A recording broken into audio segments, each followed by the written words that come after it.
Billy, you know something. What is it? I'm scared, Pancho. Bullshit. You ain't afraid of no man. There's something out there waiting for us. And it ain't no man.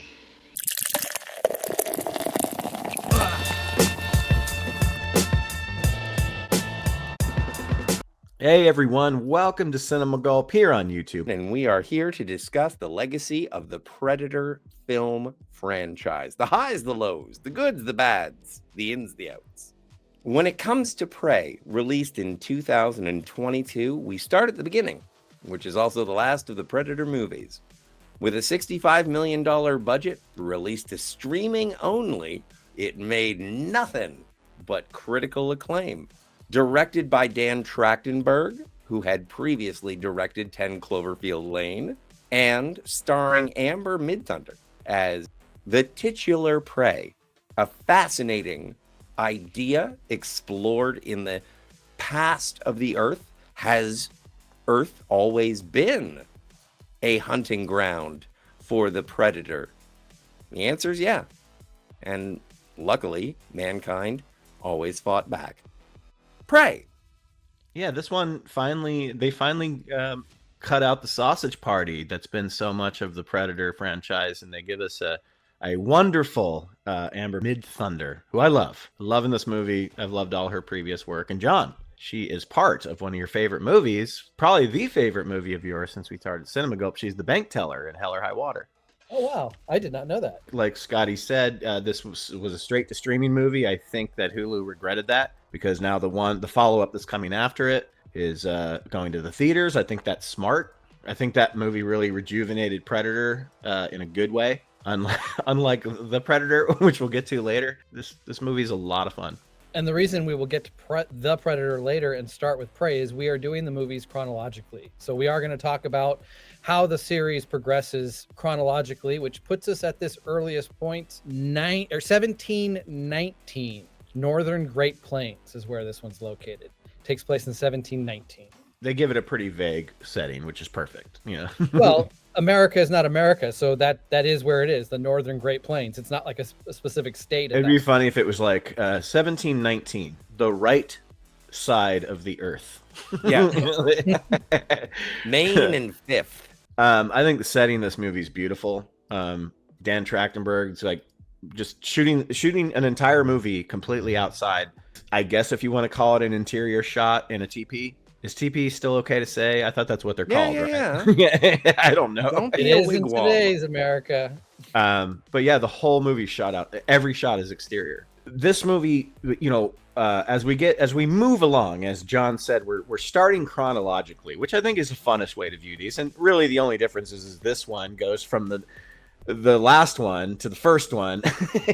Well, there are two moments within the AVP, the first AVP movie, chronologically in different points in time, but as overall films, Prey is the earliest time period that we see an entire story take place in. I think Dan Trachtenberg was a really inspired choice for this. I mean, I hadn't seen a ton of him, but it's funny, 10 Cloverfield Lane is completely shot interiorly, where this one's all shot outdoors. Kind of an interesting little thing there. With the tacked on ending, which he did not want to shoot. I think that this is the perfect redemption of the Predator story. I think that Predator and Predator 2 show two instances of the Yautja, which I think canonically is accepted as being the name of the alien species. But like the Predator is hunting someone. It is on the hunt. And it goes incredibly. And this is what the Predator does. The titular prey that fights back. Well, that's what Amber Midthunder's character. I don't know her name. Amber Midthunder. I don't know anyone's name in any of these movies. Just call her Amber Midthunder. Naru. And Naru is the prey, but also she becomes the Predator. And I think that is something that is restored to the mythology of the series, just because they play around with it in the Predator, and Shane Black tries to be a little too clever, and this just brings it back to the hunter can be the hunted. You don't Yeah. have to be too sarcastic about it. Yeah, this one was a big breath of fresh air for what Shane Black did to the series by We'll talk trying about to- Shane. but trying to sort of expand it to like a Marvel Cinematic Universe type of thing. This one is so stripped down, back to basics. You could argue that it's safe because maybe it's just like the first movie, but I don't think it's safe at all. It's about Native Americans, like, fighting a predator. I think the most unique thing about this one, and we'll talk about how another good reason to start with this one is that how do the predators change? They evolve, like the different personalities, the different designs of the predators.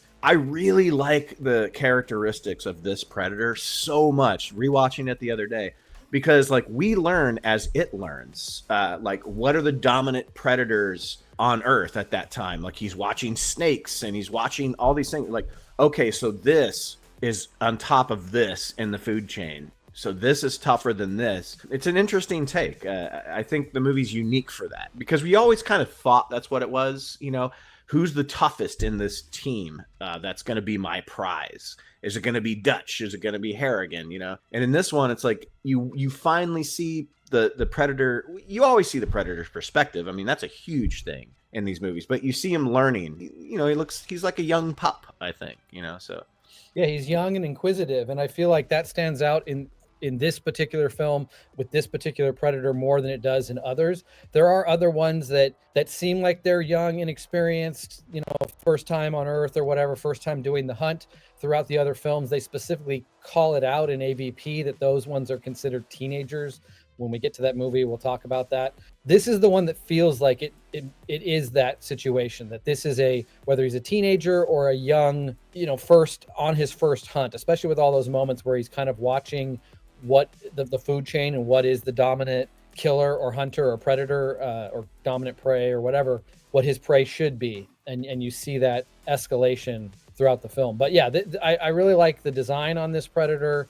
And I think, to your point, Ben, yeah, this one, the characteristics of this one really stands out as like young, inquisitive, and on his first hunt. His mask in this one is like a big bone skull structure of some sort. At least that's the way it looks. Where the other one, we know there's like technical gadgets within the mask and things like that. This one, it's so different. And I love that detail of like, he doesn't have the shoulder cannon. He's got his targeting device, but it shoots like spears or arrows. It at least tries to do something to show the technology hasn't progressed completely to laser cannons and things like that.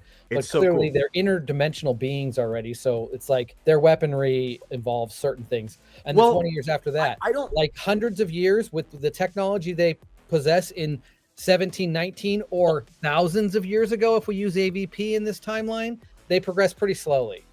I have a hot take on that. I do think, I don't know if their technology isn't already well advanced. I think they want their hunters to go out and be a little bit more on a level playing field. So Earth hasn't developed weaponry yet that sticks and stones, and yeah, there's like muskets and things like that. But I think when they're like, okay, this predator is going to go and like hunt, he doesn't even know what he's hunting, but like this is primitive. There's nothing here but like sticks and arrows, and so maybe they send you out for that. That's why it has like a spear or an arrow, and it has a shield, really cool shield, which is the coolest I agree. thing. It's I think it's there to be somewhat of an even match for their prey. But I have a question, because you were pointing out, Ben, like all the other masks clearly have the technology built inside of it, but this one still does. It still has the targeting system built inside of the bone. Yeah, so you're it's right. Still a technological mask to some degree. It's got some kind of power source and all that stuff. It just doesn't look that way to us from what we're shown. I actually think it's one of the coolest predator designs, this movie. Like with He the looks like a mask. bulldog. He's got that kind of stub-nosed face. Well, and he's narrower, like, we'll get into it when we talk about these different types of predators, but he almost appears to be a completely different species. I mean, not species, but race of predator from these other ones, like a more narrow face, less distinct. He doesn't have figures. the eyes.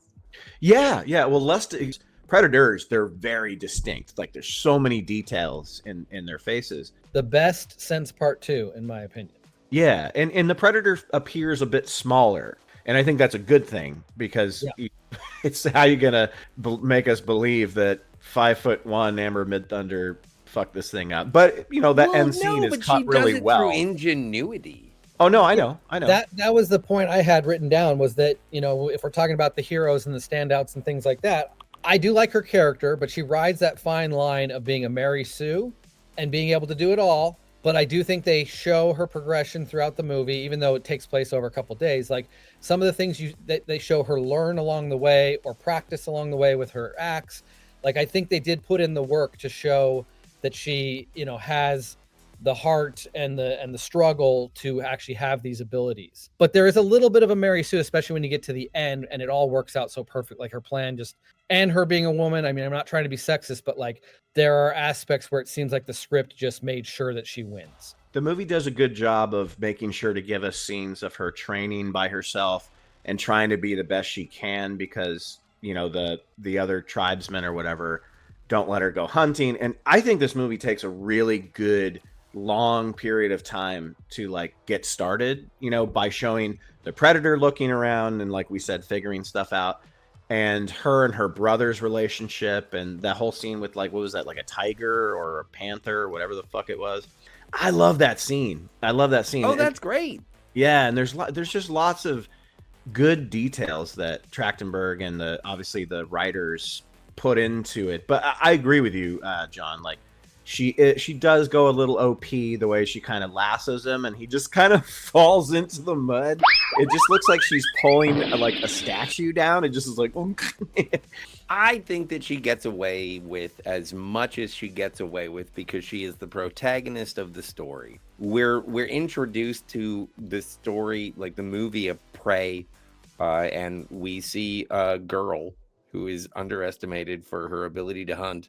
And then she ultimately, through ingenuity, tenacity, and guile, she works shit out. And you get to see her work shit out. Mm-hmm. So it's not like, oh, she was given all this stuff. It's like, no, we actually watch her journey, and she does a great job. What she's able to glean in that movie multiple times, she's like, oh, I see how his tracking system works by watching it. Yes, that's establishing that she figured it out by watching it. But honestly, in those moments, I don't think she would be paying attention to it in the way that the script needs her to in real life. If I'm thinking about this in real terms, people do not necessarily learn that information in stressful moments the way that I get it. The movie did what it needs to. It's a movie. It's acceptable to do that stuff. But I still call her a Mary Sue because I think the script helped her a lot. And I love that little bait and switch where she gets stuck in the mud and you think, oh, this is going to be a thing where she uses the mud, but she doesn't. And that kind of brings... That's where she traps him at the end. No. I'm talking about using the mud to hide her body heat. Oh, no. Instead, right. That brings me to kind of my biggest nitpick of this movie.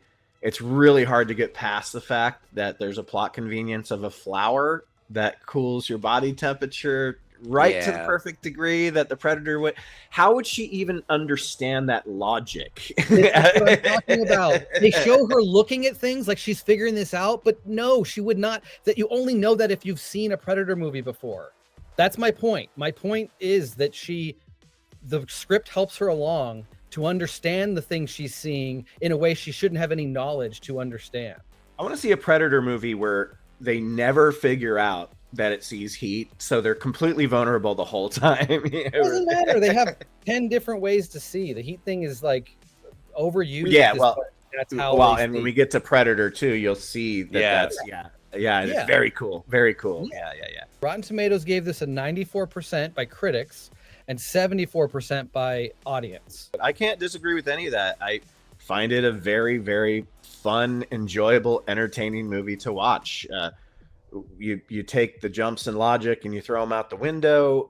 You get a really unique, fast-paced, fun, violent, exciting movie with a good lead actress who's pretty, and the cool dog I love so much, Chico, or whatever it's probably not Chico, but whatever. Chico. It's Chico. Yes. Yeah, man, this movie just did it for me. I just thought it was great. I would have loved to have seen it in the theater. I think that it is not only a breath of fresh air in the Predator franchise, as I mentioned, it is the last one produced, and yet it is first chronologically. I like the idea of the Predator showing up throughout human history. There have been many things or many rumors of sort of like a samurai Predator movie or like a gladiatorial Predator movie, like maybe a World War II Japan Predator movie, like World War One in Europe Predator movie. Like there are so many ideas Do 'em as to all. where you can drop the Predator in human history, and it's going to be rad no matter what. But I No, agree with that. I It's like, totally agree with that. That's what makes this franchise so unique is the different settings. but yeah, it surprises me that, I mean, maybe the budget on Prey is 65 million. I would love to see Predator versus some Vikings. That would be That would be that'd fucking be rad. awesome, It dude. all sounds so awesome. Here's a wild idea. We've already seen where they grab people. I don't know how they write this in, but they can come up with some time travel shit. They grab people from different time periods and put them into a gladiator style battle or on a planet having to work together. So you have a samurai, you have a gunslinger, you have a Viking, you know, you have all these people. Now they wouldn't be able to talk to each other probably, and they'd end up killing each other, but I don't know, come up with how that all works out. That would be so cool. And I think You can go Predators is probably the closest you got to that. Where it was like That's what I'm saying. specific- They've already shown that idea is there. You just need to pull these different types of people from different times, not just different types, which they did in that film. Different time period people landed together, working together to fight off predators. Yeah, and a planet that doesn't resemble Earth as much as the one in Predators does. Yeah, I think that was a budget thing, but still. Oh yeah. Oh, the bear scene was so cool. So Yeah, cool. it was Well, weird except when for the the Predator CGI. fucked the bear. That's actually in my positives. It's a little over reliant on CGI blood and animals, but it makes for Yeah. a gory, bloody, inventive predator movie. So I do. Well, and every one of these movies has that reveal of the predator taking off the bended lights camouflage, and this one I think does it so great with you see the blood from the bear just dripping down, you know, kind of like Hollow Man, where it's like it's just surrounding this like you know, humanoid structure, and then it comes out. That. But yeah, sorry. Yeah. No, I agree with you on that. You know, this gives us all the scenes, like specific scenes that we want from a Predator movie. It just puts its own spin on it. Like the, you know, hunting, obviously, even like the medic scene, like that's a staple in most of the movies where the Predator has to repair itself or heal itself to some degree. You get a little of that in this movie. You get new weapons, great deaths. It does have a little bit of a horror feel to it at times, which is something that some movies completely throw out the window, and others that find a way to add that horror element, which is important. It's a big part of why the first one works so well. But my negatives, and the main one that I want to point out is, you guys can tell me I'm totally wrong on this because no one would ever buy into this. I kind of wish two ways that this could have been approached, because they called the movie Prey. Put the movie out as Prey, have the logo look like a Predator logo, have everyone question, is this a Predator movie? But do not confirm it. And let the movie play out where, just like part one, where there is something watching, something stalking, something out there, but we don't get to see it. We see it through slow reveals like in the first film. And sure, an hour in, you get your total confirmation that you're sitting in a Predator movie and it's Predator and you've known this. And the marketing could have spoiled that, but the movie could still play that way. Like even if audience members are sitting there going, dude, I know it's a Predator. Why are you hiding it? Just be like part two and show it in the first 5 minutes. I think this movie would have worked a lot better if we had taken the time to reveal what is out there, even if audience knows that it's Predator. That's been an ongoing discussion for years, is that after the first movie, you already know what you're getting into. And that's what I like about Predator 2, which we'll get into later, but it knows that. So it just leans into it and shows it right off the bat because there's no mystery of it. This one, I think the problem with the idea that you suggested is that as soon as it goes to the Predator, even if we're just doing a POV of it, the sound effects will immediately give it away. That's fine. That's fine. As an audience member, we would as an audience member, you would know as an audience member that. But the movie could have been smart to make the characters feel like there's something watching them, something stalking them, without showing hologram in the tree, without showing heat vision for enough time throughout the movie to make you sit there for 20, 30 minutes, maybe 40 minutes and go, is this a Predator movie or is this just something else watching Indians in the woods? But still, filmmaking wise, that would create tension because you don't know for sure until they do reveal it to you. What it does with the moments that shows the Predator before it's like truly on the hunt after the people is all the cool stuff we've already talked about of like showing it, learning what the dangerous creatures of this planet are. So like, I don't mind some of the stuff we do get in the film. I just kind of miss what the first film had in the way that it revealed the creature. And this film seemed like one that by going back in time, by taking place, you know, many years, well, 5 or 6 years after the Predator had come out, like I think enough time had passed since we had seen them do it in part 1 and no other film really doing that slow reveal, that this film could have done it and it would have worked really well. It would have made it that much more exciting and kind of on the edge of your seat for these reveals. Well, and John, I just want to say, like my edge of my seat situation with this movie is all of the other Predator movies that the Predator has been a part of, the Yautja. There was somewhere to go. There was somewhere to go for help. And the thing with this, with the Native Americans, it was like, no, this is life. And now you have a Predator. And we've already seen Arnold Schwarzenegger try and kill one. We've seen Danny Glover try and kill one. We need guns. I'll have to correct you. Danny Glover did kill one. He didn't just try. That's true. That's true. That is true. Arnold never did. No, that one unalived itself. But they all do a bunch of pussies. I still think, John, like each one of these movies, with the exception of Predator 2, because that one, like I said, it just really leans into let's get it going and never stop moving. This one still does a good traditional job of at least, you know, you always know when it hits that arm button and that's when the camouflage comes up. It does wait probably 45 minutes, maybe longer, before you actually see, you know, the design, the Predator design. I think it takes a very long time. So yeah, if you just saw POV, like you're saying, John, I think that might have made this movie a little stronger, but at least it does do that by not showing it right off the bat, like walking around. There is a reveal, you know? Ultimately, I really like this movie, and I don't have a problem with the scenes that we do get. It's just kind of me reimagining like what could be. And when they show the scenes that take place at night, I think it's when either they're hunting I think it's when they're hunting the lion and they've got like torches and stuff. And it just feels like if we stuck to what the first film is, which I know the complaint sometimes is like, oh, you're just retreading doing the first film again. This tries to do something slightly different. Can't really fault it too much for that.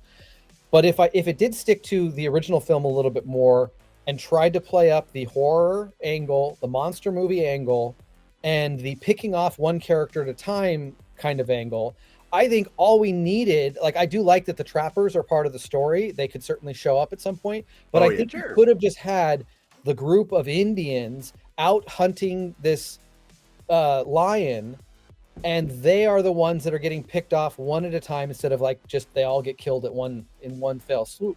There hasn't really been a scary Predator movie since the first one, I think. And this had the ability to do it. But there's nothing like being a 10-year-old though and watching Predator for the first time and not knowing what it is and just the great sound it's effects. A monster movie. Yeah, and then when you see it, you're like, "What the fuck am I looking at? Like, what is this thing?"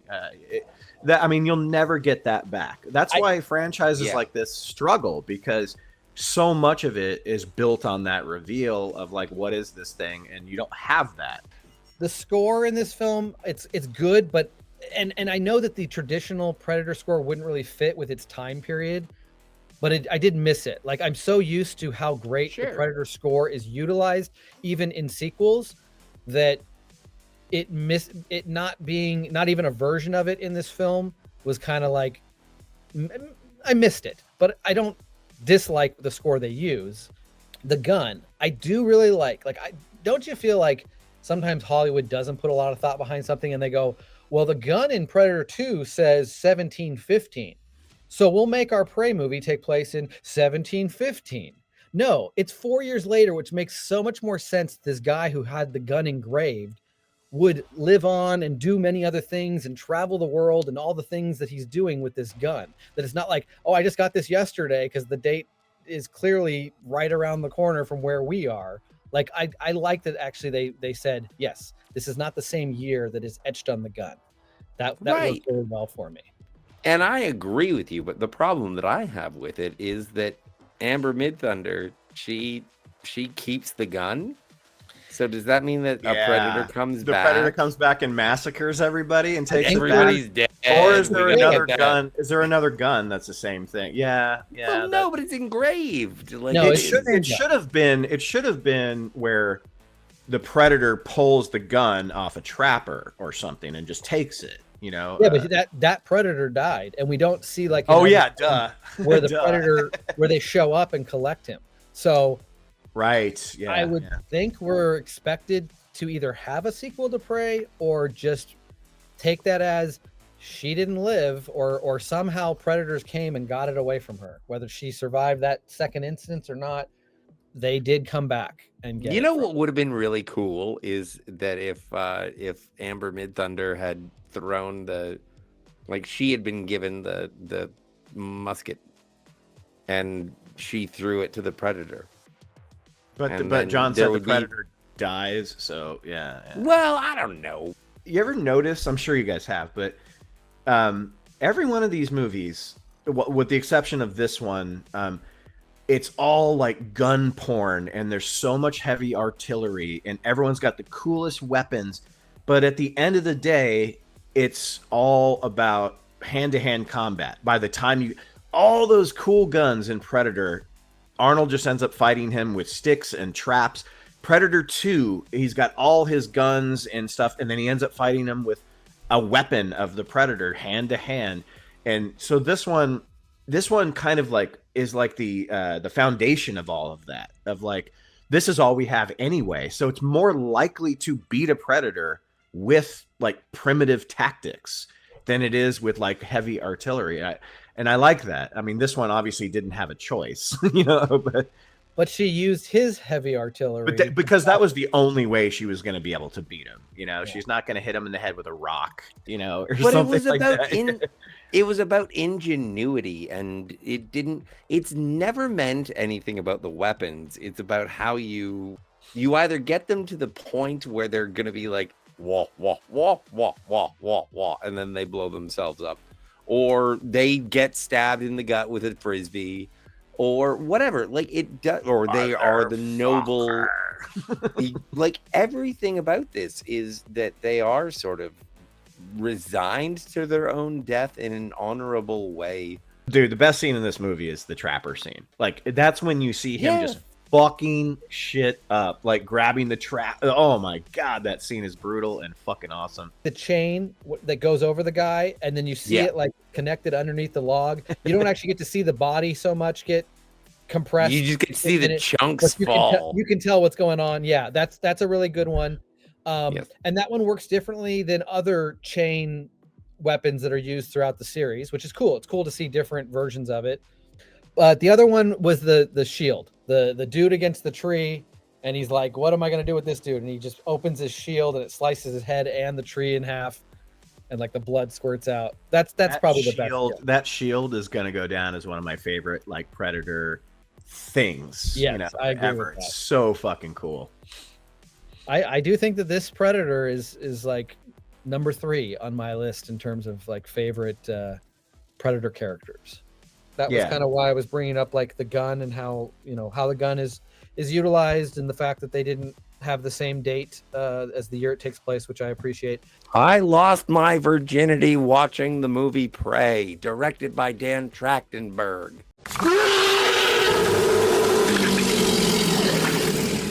All right, moving on. Predator, directed by John McTiernan, as we all know, comes out in '87, the same year The Running Man came out, where The Running Man was sort of critically panned. This one's pretty critical darling, really cementing Schwarzenegger's launch into the stratosphere of superstardom, before becoming the biggest star in the world for a little bit with Total Recall, Terminator 2. I never noticed this before. McTiernan did not let Arnold have one-liners in this movie.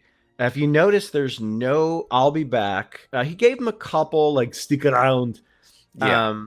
And "you ugly motherfucker," but McTiernan wanted this to be a serious movie and not an Arnold quip movie. And I think that's one of the things like I love so much about it is like Dutch might be like one of his one of two like best characters because he's not winking at the camera at all in this movie, with the exception of like "stick around" or whatever. He's in charge of his team. He cares about his team. Arnold's just really committed to this performance without using those those typical Arnold isms. And I'm like, fuck. When I rewatched it the other day, I had to write that down. He doesn't do the one-liners except for like the one I said. Yeah! Stick around. And I think it's so much stronger for that because that's what makes this movie such like a masterpiece of like action sci-fi horror. That's one of the things. Predator is important movie to me. I did see it in the theater. I was 10. I was allowed to just go do whatever the fuck I wanted to when I was young, from wonderful parenting, quote unquote. So I did see this in the theater. I remember being so immersed with the score, the jungle setting, the slow drum build up to things, and like John said, the mystery. Because when I was 10 years old in the whole world, no one knew what was going to happen in this movie because you didn't have internet or anything like that. You didn't have set photos leaking here and there. So what you got was sort of like kind of like a perfect movie. It's funny you bring up the internet. It just made me think about the reaction people had to Sonic and his fake teeth. Imagine if some set photos had come out in advance of Van Damme running around in his orange bug costume, and they're like, "This is the monster in the next Arnold Schwarzenegger movie," and everyone's like, pass. I won't be seeing that. It looks like a standing on his hind legs alligator, sort of. Really weird. Really weird. Predator's awesome. Predator's in my top 20 favorite movies. I think it works really well because it takes the approach that it's a monster movie first and foremost. I think it's got tons of action, but I think it treats itself as a monster movie all the way through, and basically a horror movie, a slasher movie. I mean, it has elements of all of that. And I think that is what makes it the classic that it is beyond the sequels. Like there's a lot of fun sequels, a lot of sequels I enjoy. I actually came around on this watch of the series to say, you know what? The collection of Predator movies are a better watch than the collection of Alien movies. I agree. There's less flaws. They don't hit the highs necessarily, but they certainly don't have the same lows. Yeah. But Predator 1 is a special beast in the series, and I think that horror movie approach and the mystery of it all is what makes it and we can all watch it 30 years later or whatever, 40 years later, and know all of those details, but still get a lot of fun out of the mystery that the movie presents. So that's kind of my point of like, Prey could have done that, and you still could have been sitting there knowing that it's a Predator, but just based on filmmaking, you would enjoy that reveal way better than just, yeah, it's a Predator, let's show it in 5 minutes. Creature effects by the legendary Stan Winston with some help from your boy, James Cameron. Original design was like a long-necked lizard, kind of like a llama lizard. Jean-Claude Van Damme was like a whiny bitch on set, so they told him to fuck off. And they got the MVP of the movie, one Kevin Peter Hall. Arnold Schwarzenegger was a behemoth of entertainment and a model of masculinity, and he took down an alien that could kick your ass. I always aspired to that level of charisma. I wanted to be best friends with Carl Weathers.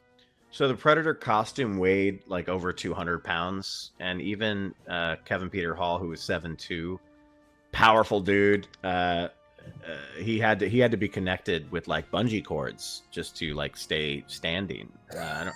I don't exactly know how they did that, but it just shows more of like how much of a powerhouse and a beast he was. Like, there's so many scenes in that movie where he strikes his pose, his fighting stance. Like, there's so many great.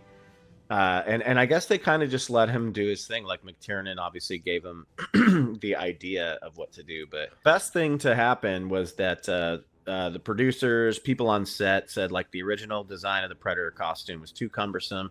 too difficult to manage in the jungle, and also Van Damme couldn't make those required movements, and he was bitching the whole time. So then we ended up getting what we get. So sometimes the Jaws effect, where things are going wrong, so the movie becomes better for it. But the design, the original Stan Winston design of the Predator, like it does look like a jacked dude wearing fishnets, but he's also kind of like he's a man who's colored like a frog. He's got like a white belly. Like there's stuff going on in terms of he looks alien and yet still relatable enough to be a credible villain. Filmed beautifully and athletically. And then, yeah, of course, they take advantage of the personal cloaking device that Predators have. I don't know how that works. Don't really care, but it's rad. Yeah, and another thing, like Van Damme, everybody hated him. He was a total prick on set. He said the costume was too hot. He kept showing up like on set without wearing the costume. People like, dude, what the fuck are you doing? I don't blame him a lot when it comes to certain things because the whole cast went through hell making this movie. We'll get into the conditions were so brutal. Everyone was getting sick. It was super hot. Nobody could breathe. Like the filtration system in the hotel broke down. They didn't tell us. I took a shower, washed my face and everything. And that night, I was under 4 coats, shivering. I was so sick. All that sweat is real on everybody. Everyone's like, this is one of the sweatiest movies ever. It's like, well, yeah, like how they shot it. But his constant complaining, showing up on set without the costume, they were finally able to get rid of him by this one little clause that said, you know what? He's just too short. We need a taller person. Contracts are like hearts. They're made to be broken. So, yeah, they were able to replace him with Kevin Peter Hall, 7'2". Wait.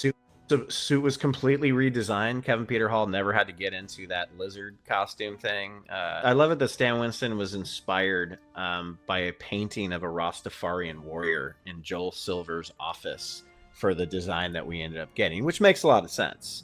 Because people have always called these things like dreadlocks. In the Predator movie, which we'll get to way later, they try to make some sense out of it. Oh, I think that they're sensory things. It's like, no, it's just supposed to be like their hair or something. It doesn't have to. They're feeling tentacles, is what I tells you. Did you actually see what that poster looks like? No. Oh, because I heard that too, and I was like, "Oh, is there an image?" I'd love to see what that inspiration image. I might have to dig it up and throw it on here. See if you can find it. I'd love to see what that actually looked like. Stan Winston saw that poster and had ideas, but also he was on a flight with Cameron trying to come up with ideas, and Cameron suggested the mandibles. So the whole idea and one of the most distinct aspects of the Predator comes from James Cameron's mind. Jimmy C. One of the strongest things about this movie to me has always been the Alan Silvestri score. Yes. And it's in any true Predator movie, sequel, whatever, they'll use it. And I appreciate that they do not use it in the AVP movies because it would taint it. But originally, Joel Silver wanted Michael Kamen, who was super hot, doing lots of, he did Die Hard, which is one of the best action scores. Did he do Die Hard as well? Michael Kamen did Die Hard, yeah. Yeah. I could see it translating to a very similar score. Maybe, but some of the eerie stuff is so good because of Silvestri using extra violins and things. But yeah, after Joel Silver worked with Kamen on Lethal Weapon, that's who he wanted. And I guess he did Adventures. That's right. Kamen couldn't do it because he was working on Adventures in Babysitting. Love that movie. Babysitting Blues. McTiernan's the one that hired Alan Silvestri after hearing Back to the Future. Die Hard is a year later, so that does mean even though he liked what Silvestri did or whatever, he still went with the person he had hoped to get for his next film. I was going to say that, this is one of the defining scores in science fiction action history. Agreed. I do adore it. It's like, na na na na na na na na na na na na.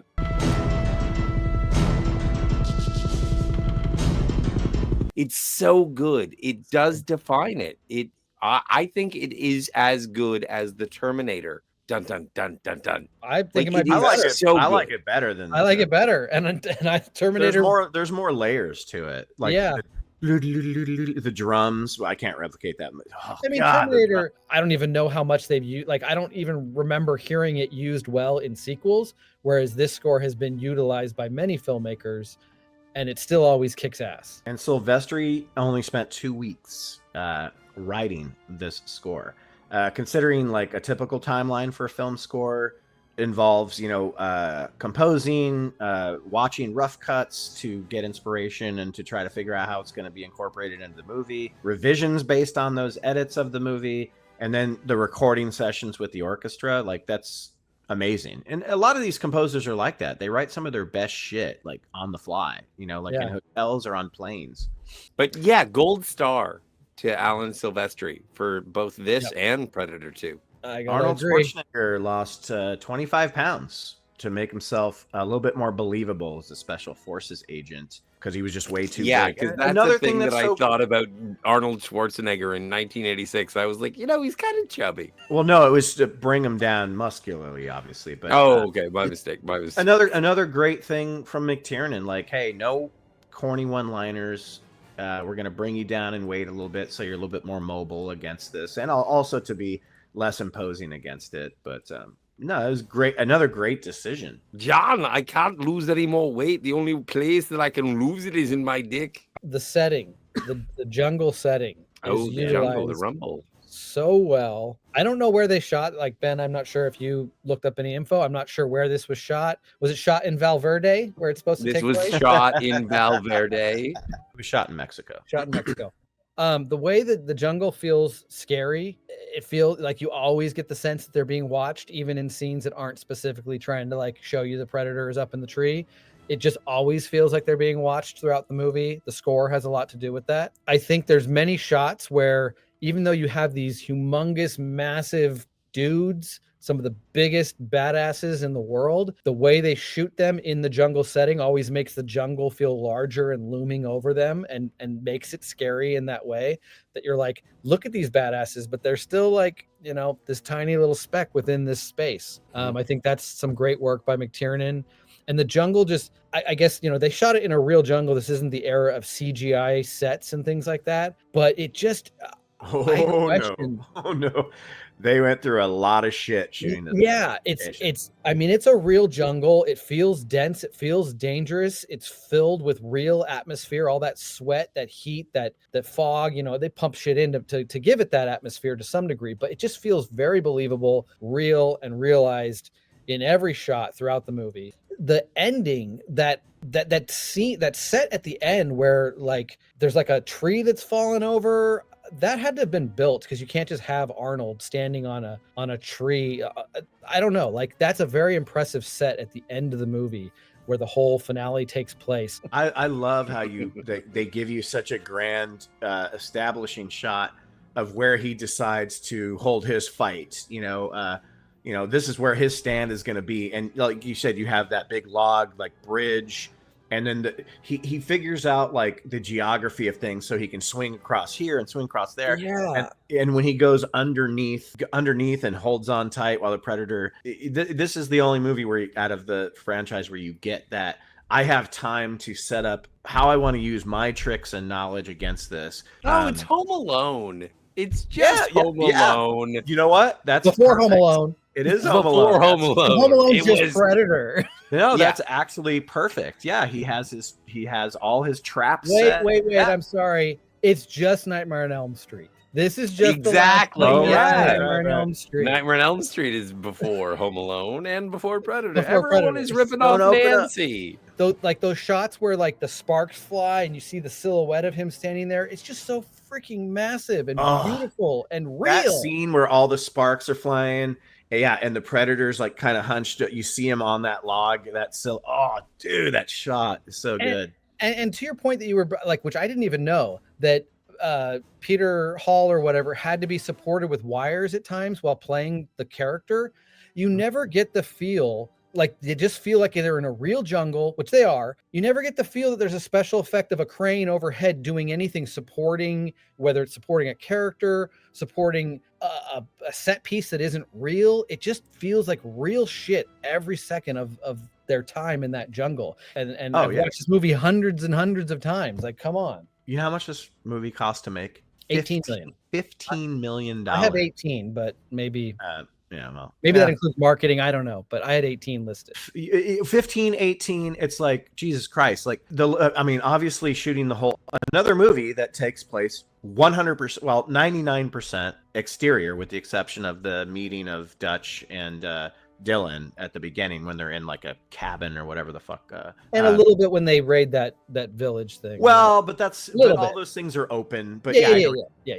Carl Weathers would be kind of one of the more established. I mean, Arnold had elements of being an established star, but Carl Weathers was the next biggest name, and everyone else is like Jesse Ventura's name was plastered all over it because he was a big wrestler, and he's fucking great. He dies too early in this movie. That was on this rewatch. I was like, man, he made a great impact for how little he actually is. He's like the first to die. When that moment happened in this rewatch, it was like, wait a minute, he's got to last longer than this in this movie. Nope, here it comes. And you get the big Bill Duke scene, with the minigun. But this is an explosion of talent where you get John McTiernan, you get Arnold Schwarzenegger, you get Carl Weathers. Yeah, Stan Winston, for the love of Pete. Come on. And Kevin Michael Richardson, just like being a 7-foot tall guy who could intimidate the shit out of you. Kevin Peter Hall, yeah. Every character has enough screen time to be memorable, interesting, and badass. Two things that I had forgotten, or this rewatch kind of opened my mind, because this was probably the first time I'm watching it as a critic, watching it with kind of the critical eye versus just enjoying the movie as the most badass thing it always is. I was surprised how many lines Pancho has. He's like second most dialogue of anybody in the movie to some degree. Yeah, well, he's the last survivor. No, I knew that he lasted long, but he has a lot of little moments that he comes and speaks and is on camera where you think of like, oh, those other guys that are more well-known actors get more screen time. No, he has a lot more screen time. Fun fact about that actor, he was actually an upholsterer and a drapery guy on the side from being an actor. And my dad knew him really well because my dad was an upholsterer and a drapery guy and did a lot of work in Los Angeles. So he knew him pretty well, actually. They were friends at one point in the 80s. So it was always fun watching it. I never met the guy, but my dad would always be like, oh, that's my buddy. And I was like, oh, that's so cool. That's awesome. But every character is badass, and whether they get a small amount of screen time to establish themselves, a la Shane Black's character as well, they all still are memorable. They're all total badasses in their own right. Such a wonderful group of characters in this movie. Donald McAlpine, which is the cinematographer. This dude, this dude is an under the radar legend.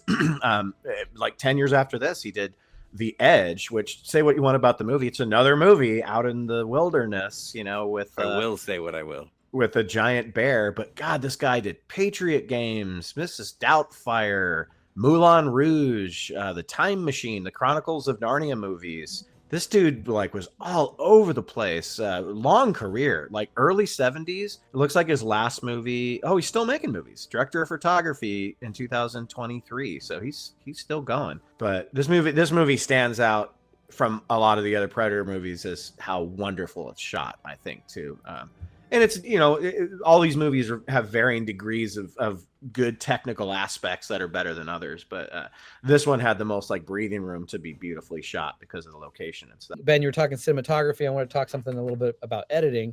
I really was impressed with the sequence where Dutch goes over the waterfall trying to escape the Predator. The selection of shots. Now, clearly there's a shot where right as he goes over the edge. Where he's falling.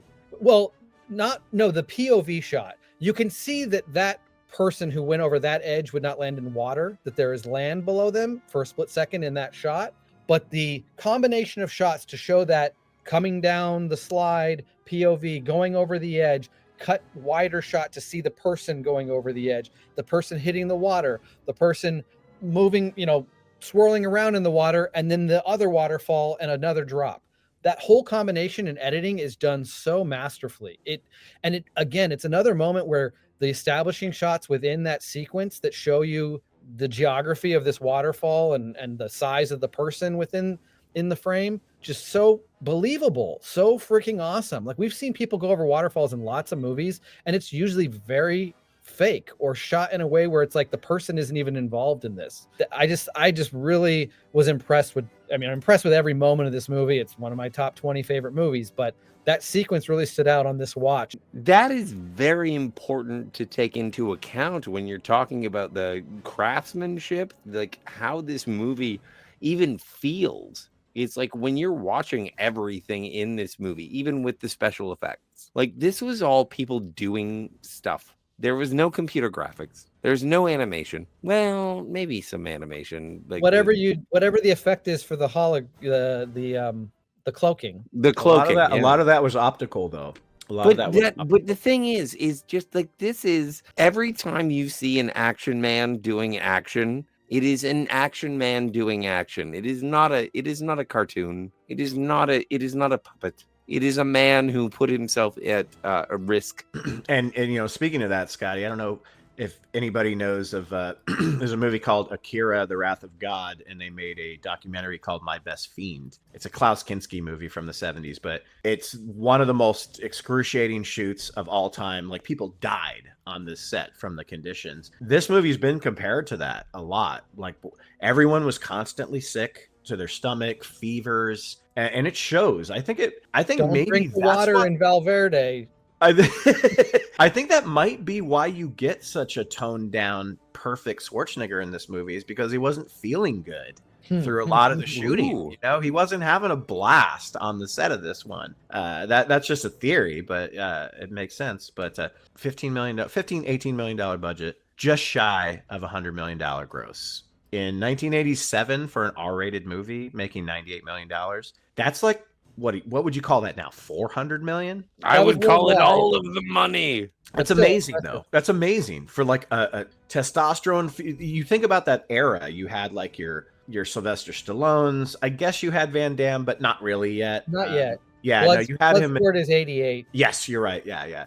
So for something like that, like, McTiernan's such a fucking good action director of like tension, but also like very wide, really wide shots, and we get a lot of that in this. The later movies really do a lot of close-ups. The movie has a lot of action, but they're short bursts of action. Yes, and there's a lot going on in between those bursts of action that are really just reaction shots, people looking at each other, people trying to figure out the mystery, staring into the jungle and things like that. And that's all done so perfectly. Like, it really ramps up the tension every single time. We never lose the steam of the excitement and the tension building that this film has. Even the moments that you might say, oh, slow the movie down, like they're setting some traps at night and waiting for the pig to come in and stuff like that. There's a couple conversations along the way that aren't action based or whatever, but they still ramp up the tension with the way people are looking at each other and trying to figure out the mystery. All those moments with Billy staring into the jungle and stuff really are directed and edited really well to keep building that tension, even without action going on. The big action scene that is basically like the A-Team Miami Vice stunt show, but rated R. You got people doing like the flip off the springboards and stuff like that. It's so reminiscent of typical 80s, especially like 80s TV action, but you just ramp up the violence and the gore within that scene. The big shootout at the village. They're trying to get the hostages back and whatnot. The first action scene. I think you're undercutting the direction of. I love the it, initial... but it has moments that feel like they're straight out of Miami Vice, the Miami Vice stunt show, which I don't know if you ever saw at Universal Studios. No, I never went.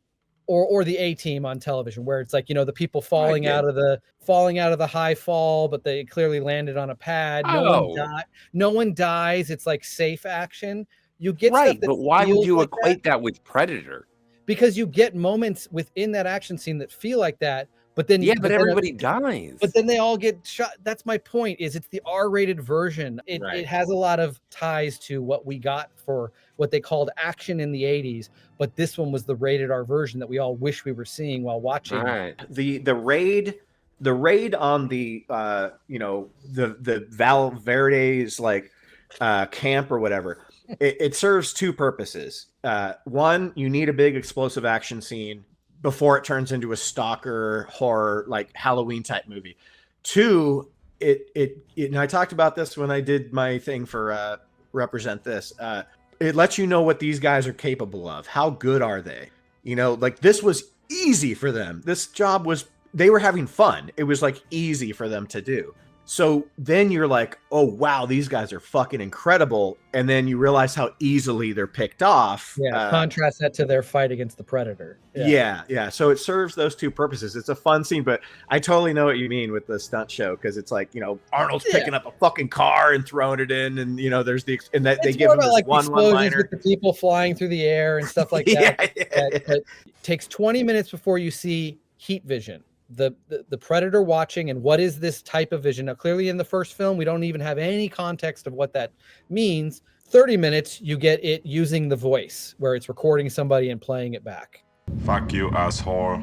40 minutes, you get characters finally starting to stare into nothing, knowing they're being watched. You don't necessarily see the hologram, but you know that they're looking at something that's looking back at them. That's 40 minutes in. All you've had is those three types of reveal. 47 minutes, you actually see its cloaked version and the eyes light up. So like clearly this is a humanoid character or whatever. 107 minutes before you get a glimpse at the Predator with no camo. And 119 minutes before you get a full view with no camo. This is why I love John so much. Like he like takes that time minutes to, like, before you're really establishing what we're fighting. I have one central negative, and I did bring it up when I did my what's more rewatchable, this one or the second one. And I think, and I'm not saying that this is a bad decision as filmmaking goes, but there are some slow moments in this one, rewatching it specifically, where I'm like, okay, it's not as fast paced as I thought it was. But it's not bad filmmaking. It's all serves a purpose. But it, like, when you watch it back to back with two like just fucking is on cocaine, you know? Literally. Yeah. So there's a couple of quiet moments, but they're fine. They're earned. They should be there. So it's hardly a nitpick or a negative. It's just like there's a couple of moments where you can turn and look at your phone if you're watching this at home. Boy, you got a big pussy. Boy, you got a big pussy. Sorry about the echo. No, I don't think I have a negative in this movie. If I want to be nitpicky about this movie, it's like, what is the nature of the self-destructive device on the Predator? And he's like, it is a nuclear bomb. What is it? I don't understand. Yeah. And so I don't understand how Arnold survives. Well, yes, it's Scotty. You know what? Forget what I said before. I'm with you 100% on this because, and I know it's retroactive in the sequel. They say the explosion would level 10 city blocks. It's like, wait a minute. So Arnold just jumps into a 2-foot deep pond and somehow survives that blast. But no, there was a refrigerator there. Didn't you see? Yeah, exactly. Either way, he ain't surviving that by like a fucking pond that he jumps into. I can get with you guys on that the last 20 seconds, 30 seconds of the movie with the explosion are a little bit of a flaw. My only negative that I wrote down was barely a negative, because while watching the film, it's not an issue. It's more about seeing it show up in later films where they perfected it a little better. The green blood doesn't look that great in this first film. In certain shots, there are certain shots like the remnant of it on her pants and the way it glows. It's like this weird effect. It's not really there. That is and that my point of bringing up how little and inconsequential my nitpick really is, that the green blood doesn't look as good as it does in future films. There's a difference between negatives and nitpicks. Like, I have a nitpick, like, why did she not decide to speak English until when she did?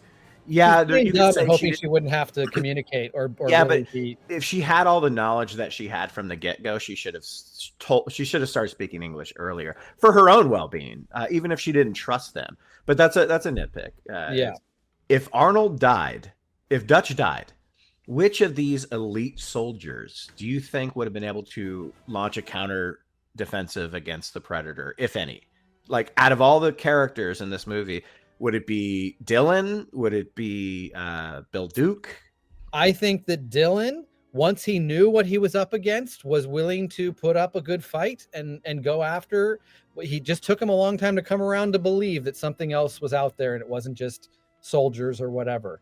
I think he's a really cool character. He is kind of, in a very different way, he's meant to be a little bit like a Burke character where you kind of like him, but you don't trust him. And then eventually you start to learn information where he's clued in more than he's sharing. And so do you trust him at all? It's played very differently than how Burke is handled, but I saw similarities there. But Burke you hate. Like, there's no liking Burke other than Paul Reiser's a really likable actor. Dylan's I like a good Dylan. loyal soldier. Yeah, I like he was Dylan. working for the CIA, so he had to keep secrets, So he has his moments, and eventually, he's able to step up and be a badass. And I think that he would be able to, if your question is which character left alone, like Arnold was, could fight off the Predator. Yes. Well, I'm going to go with my second standout then. Although I don't know why I say this, because he's the one that shows how he just got beat very easily. Billy is my second standout. I'm on board with Billy. But like, what happened? Why wasn't he able to put up a better fight in that moment? It was mano a mano. Because he was on a log. It was very subversion of expectations in that scene. He should have put himself in a better position to. That buildup of him slicing his chest, like, I kind of love it that like they completely just say fuck you, we're not going to show it. He just dies immediately. But you hear his scream over the jungle. It's amazing. Yeah, it is something where he's just like, I'm through running. Well, he had already resigned himself to that fate earlier when he's like, we're all going to die, or none of us are going to live. He has my favorite line in the movie, which is there's something out there waiting for us, and it ain't no man. That's my favorite line in the movie. He just delivers it fucking perfectly, too. And the genius of this movie, and which none of the other ones have, is them nor us know about the heat signature until Dutch crawls through the mud. So he is sitting there stealthily hiding under bushes and stuff, not knowing that the Predator can see him the entire time. I love Carl Weathers, but no, Bill Duke, all day, all night. Bill Duke, fucking give it to me. He's fucking shaving with no, just shaving. Bill Duke is fucking hitting 3-pointers this whole fucking game. Everything he says is great. And then I'm gonna have me some fun. I'm gonna have me some fun. I'm gonna have me some fun. I'm gonna have me some fun. Blaine and Bill Duke, if they were side by side kicking ass and taking names, they would have been the best secondary characters to kill the Predator. Yes. And if you disagree with me, I think you're all a bunch of slack-jawed. I knew you were going to say that. No, I agree with you. They need to stay. You need to have both of them for them to be successful. Is that kind of what you're saying? It's a team. No, it's a team. They have to be a duo. Blaine and Mac are like, peanut butter and jelly. Like, they're a fucking team. Yeah. Predator design, if I'm okay, I only have one thing to say. Yeah, it's the original design. It's the fucking goat. It's the best design out of all the Predators. Predator looks like a goat. I don't remember that. It's the goat, like a cockroach kind of thing in the original. It's just like perfection. Another thing, just based off of, we can't get what we can't get what we originally wanted to do. So what are we gonna do? And then what they did just turned out fucking a millennium. Like just way better. So this is my favorite design, and it's obviously a mature Predator who's done it before. My theory is that this Predator doesn't, the ending would suggest it. He doesn't really care much about living or dying because he just kills himself at the end. Because you gotta think internally about how these Predators are thinking. Like, first one's learning, and this one is just like laughing and fucking, I'm gonna fucking kill you. Like, I don't give a fuck. Well, I think the greatest honor that can be done for a Yautja is to be able to die in battle. If they die on a hunt, it's something that is presented in Prey. And it's like, you want to hunt something that can hunt you, they say to the Mid-Thunder woman. And it's like, yeah, I don't want to hunt something that is defenseless. I want something that can hunt back And that's what this Predator does.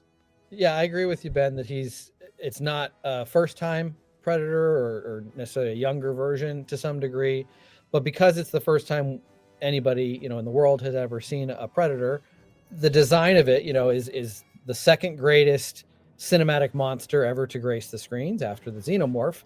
And I think it's my favorite. Like this Predator in this film, the original design is the GOAT, is the best.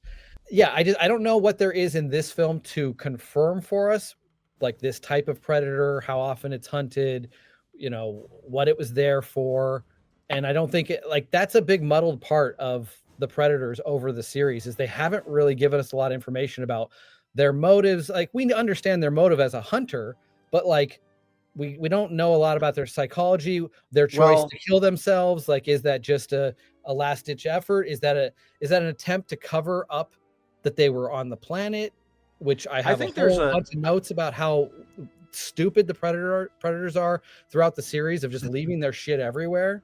I think there's a lot of tells in this movie specifically, which you don't know when you see this movie by itself, but then when you watch the other ones and you see how they all act. This one is like, he's not on a safari, he's fishing. There's so many off-screen kills where he's just stringing people up, skinning them. Like this is second nature to him. It's super easy. And then the fact that they just drop him off, like that scene that McTiernan didn't want in the movie with the spaceship, and they just send him off in like a capsule. Want that. So he didn't shoot that. He didn't shoot that. Oh. Yeah. The fact that they just send him off in like a capsule, there's like, this dude knows what he's doing. He's going to go just have a party and just fuck all this shit up. He just seems like somebody that's done this so many times, but then he just met his match with Dutch, where when you get to the other movies, there's Predators making different decisions and maybe not doing things a little bit more sloppy, I guess.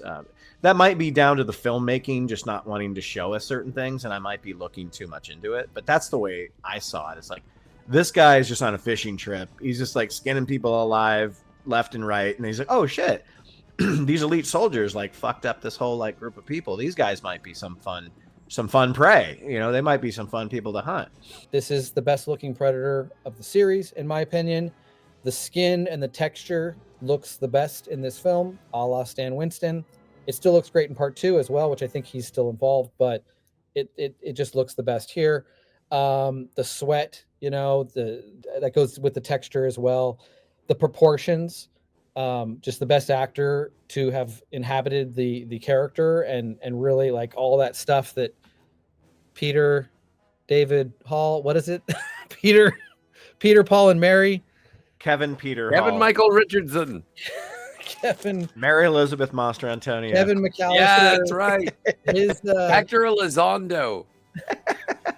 But yeah, just his performance within Maria Conchito, Hector Elizondo. She is in it. Yeah, he looks like a powerful warrior. Just it sells the character really well. Predators are all sore losers. Almost all of them self-destruct. They're a bunch of pussies. Just want to make that point, including this first one. But we were talking about, why. These are two things I want to bring up that don't fully make sense to me. They don't have to. But the later films don't do a whole lot to explain them in any better fashion. Towards the end, after the mask is off, we see through the Predator's eyes, and it's still having heat vision. Makes no sense. I know we established in later films that they have a variety of different visions. So maybe the heat vision is just their standard. I'm guessing that's their standard eyesight. Yeah. And they can do that even without the mask on.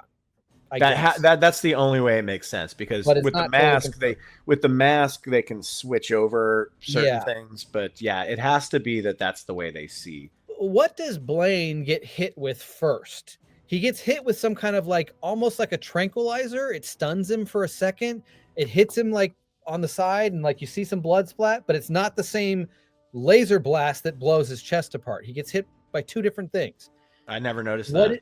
Oh, you've never noticed that? I just thought it was the shoulder cannon that hit him. No, he gets hit with something else first, almost, and he's kind of stunned and spins, and then the whole explosion. Now, I guess if that's supposed to be, it's hit and it's in him, and then it explodes.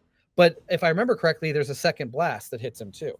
I don't know. I never even noticed that. Watch the Blaine scene again. You'll see him get hit twice. I mean, I did. I've watched that scene 500 times when I I know. put a Beastie Boys song on it. So The Predators leave their shit all over the fucking planet. Like in this first film, one of the only things because of the big explosion is that he takes off his mask and his shoulder cannon and just drops them in the water, and then goes on and fights Arnold all over the jungle. English, motherfucker, do you speak it? So they're just laying there. Now they maybe get destroyed in the big blast, but maybe not, and they could be found.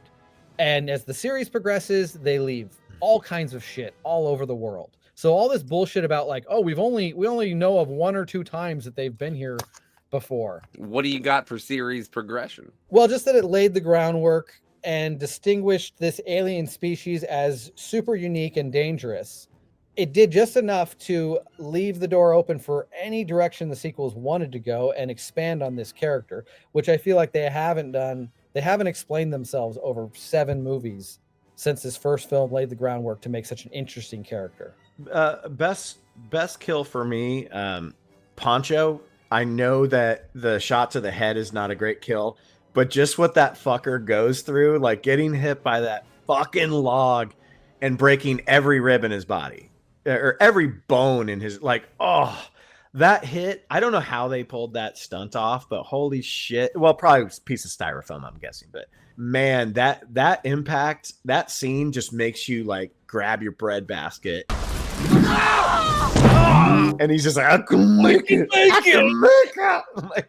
And then he's just like put out of his misery with a shot right to his head. I kind of, it's not I know it's not a great kill, you know, but because mine is one that, you know, many people would probably say is memorable from the film, is Mac's head getting splattered. That's gotta hurt. I want to say it's probably the first time I had seen something like that, like a head exploding and splatter, or a headshot, you know, like one, and the getting blood gangster- goes right into the camera. yeah, just the way that's filmed and the way it pops and everything. Like I had never seen something that graphic, I don't think, before. And this movie, I remember my initial viewing. I watched it in Tony's room, the upstairs bedroom that they have on TV. But I remember that moment having a big impact and playing into, as I was watching that initial viewing, it's a horror movie. That was a horror movie to me, which I hadn't seen a lot of horror movies at that time. The big name stuff like Nightmare on Elm Street, I hadn't seen that kind of stuff yet. So that was pretty shocking. It was like, ooh, that's something that's saved for horror movies, not in the kind of movies I get to watch. But the spine pull, the first time we got to see the Predator's favorite maneuver, their favorite way of collecting trophies, and it always makes a distinct sound when it does it. I mean, almost every movie, it's still one of my favorite kills that happens in each movie. I think it's a great aspect of the Predator character. But yeah, the first time we get to see it, it really, you certainly weren't expecting it, and it's almost like a chest burster moment. Like, whoa, yeah, that's fucking crazy. And I love how the Predator, in every movie that you see a spine pull, you do get like a pig squeal, like it's like its champion, it's like its trophy, like you said. Mm-hmm. Yeah, it's all that is its ultimate trophy of a human. 10 out of Rotten 10. Tomatoes only gave it 80%, and the audience score is 87%. Yeah, well, Feels low for a movie that everybody in the world loves. Otherworld life forms. Huh? A fucking alien. A fucking alien. I wanna snap your neck and spit on you, you shoulda. Predator 2 was released in 1990. Imperfect sequels deserve praise. RoboCop 2, Crocodile Dundee 2, Short Circuit 2, Jaws 2, Weekend at Bernie's 2, Living in the World of Wrath and Khan, and Godfather 2, and Empire's Striking Back, an Aliens Terminator sequel worthy of James Cameron, one of the finest sequels of all time, deserving of medals. I'm saying that this is one of the best sequels of all time, and if you disagree with me, you might be right, but come at me, bro. Predator 2, Danny Glover, Bill Paxton, Maria Conchita Alonso, Robert Davi, Ruben Blades. Who's your favorite Ruben? Mary Stuart Masterson as the Predator. Kevin Peter Hall does return to play the Yeah? Predator one more time, and it shows. It shows because it's the next best performance of a Predator actor that really understood the mannerisms and the movements and stuff like that, where anything after this movie never quite gets right. Released against Home Alone, it did not make the money that it was anticipated to enjoy. Not a failure, but not a success. Sort of a middle of the road happening. And what it came down to be is something where if you didn't get Arnold Schwarzenegger back, what's the point? And I say Danny Glover carries this film, and it is a lion's task, but he is so good. The only thing you have to ignore about this film is the last 10 minutes, even though it is one of the best last 10 minutes. I was gonna say what? there does come a moment. Danny Glover, Mike Harrigan, is following the Predator through an elevator shaft. Just magically, he just falls onto a spaceship. I love it. I think it is Terminator 2 good. My first impression of this movie is that it's super sweaty and super dirty. Oh, it's hot. And it's hot. Everyone is on cocaine and everyone is angry except for Bill Paxton. I love how different the tone is, the color palette is. It has classic cliche line scenes like the lieutenant going, "God damn it, Mike, the feds are calling the shots on this one. My hands are tied." God damn it, Mike, the feds are calling the shots on this. My hands are tied. Danny Glover's Harrigan is just different enough. I think it was actually kind of an inspired casting choice. Not who you would think would like be the next person to take on a Predator, but in everything this movie has to offer and show you in the journey that it takes, it works. They let Joel Silver cast this movie with all the people he worked with on Lethal Weapon. Well, it's got Richard Donner's brother in it again. Yeah. It does. He's so good in this. The movie has a very Lethal Weapon and kind of RoboCop feel to some degree. I feel like kind of the media, the way that they play with the media in the movie a little bit feels like that RoboCop kind of feel. There was this huge boner for Jamaican voodoo gangs in the early 1990s. Like you had that Steven Seagal movie where he's fighting. Same year, yeah. Same year, yeah. There's that must have been a thing that I missed in real life, that there was Jamaican voodoo gangs. You want some ganja, man? We're recording this in 2025, and I can say right now, I have such a boner for Jamaican voodoo gangs. King Willie's Voodoo Gang is what they're called. Yeah. Because, like I said, McTiernan wanted to tone down Arnie winking at the camera. This movie doesn't give a fuck. Like I worship at the altar of this movie. I'm one of the people that's like, I don't know which one I like better, this one or the first one, from a rewatchable standpoint, not from a filmmaking standpoint. But Bill Paxton is one of the good guys. Bill Paxton says, God damn, is that bitch on the rag or what? and that's a good guy saying that line. It's just such a wacky interpretation of 1990s like version of 1997, because we are talking about the chronological order of these films. This film takes place, even though it's released in 1990, it's taking place in 1997. But it still fits into this time slot because nothing has happened between the two. But yeah, it does jump into the future. There's a fucking sex scene in this movie that's the most vocalized, animalistic, coke-fueled sex scene in history, with a girl just like she's fucking growling on top of this guy.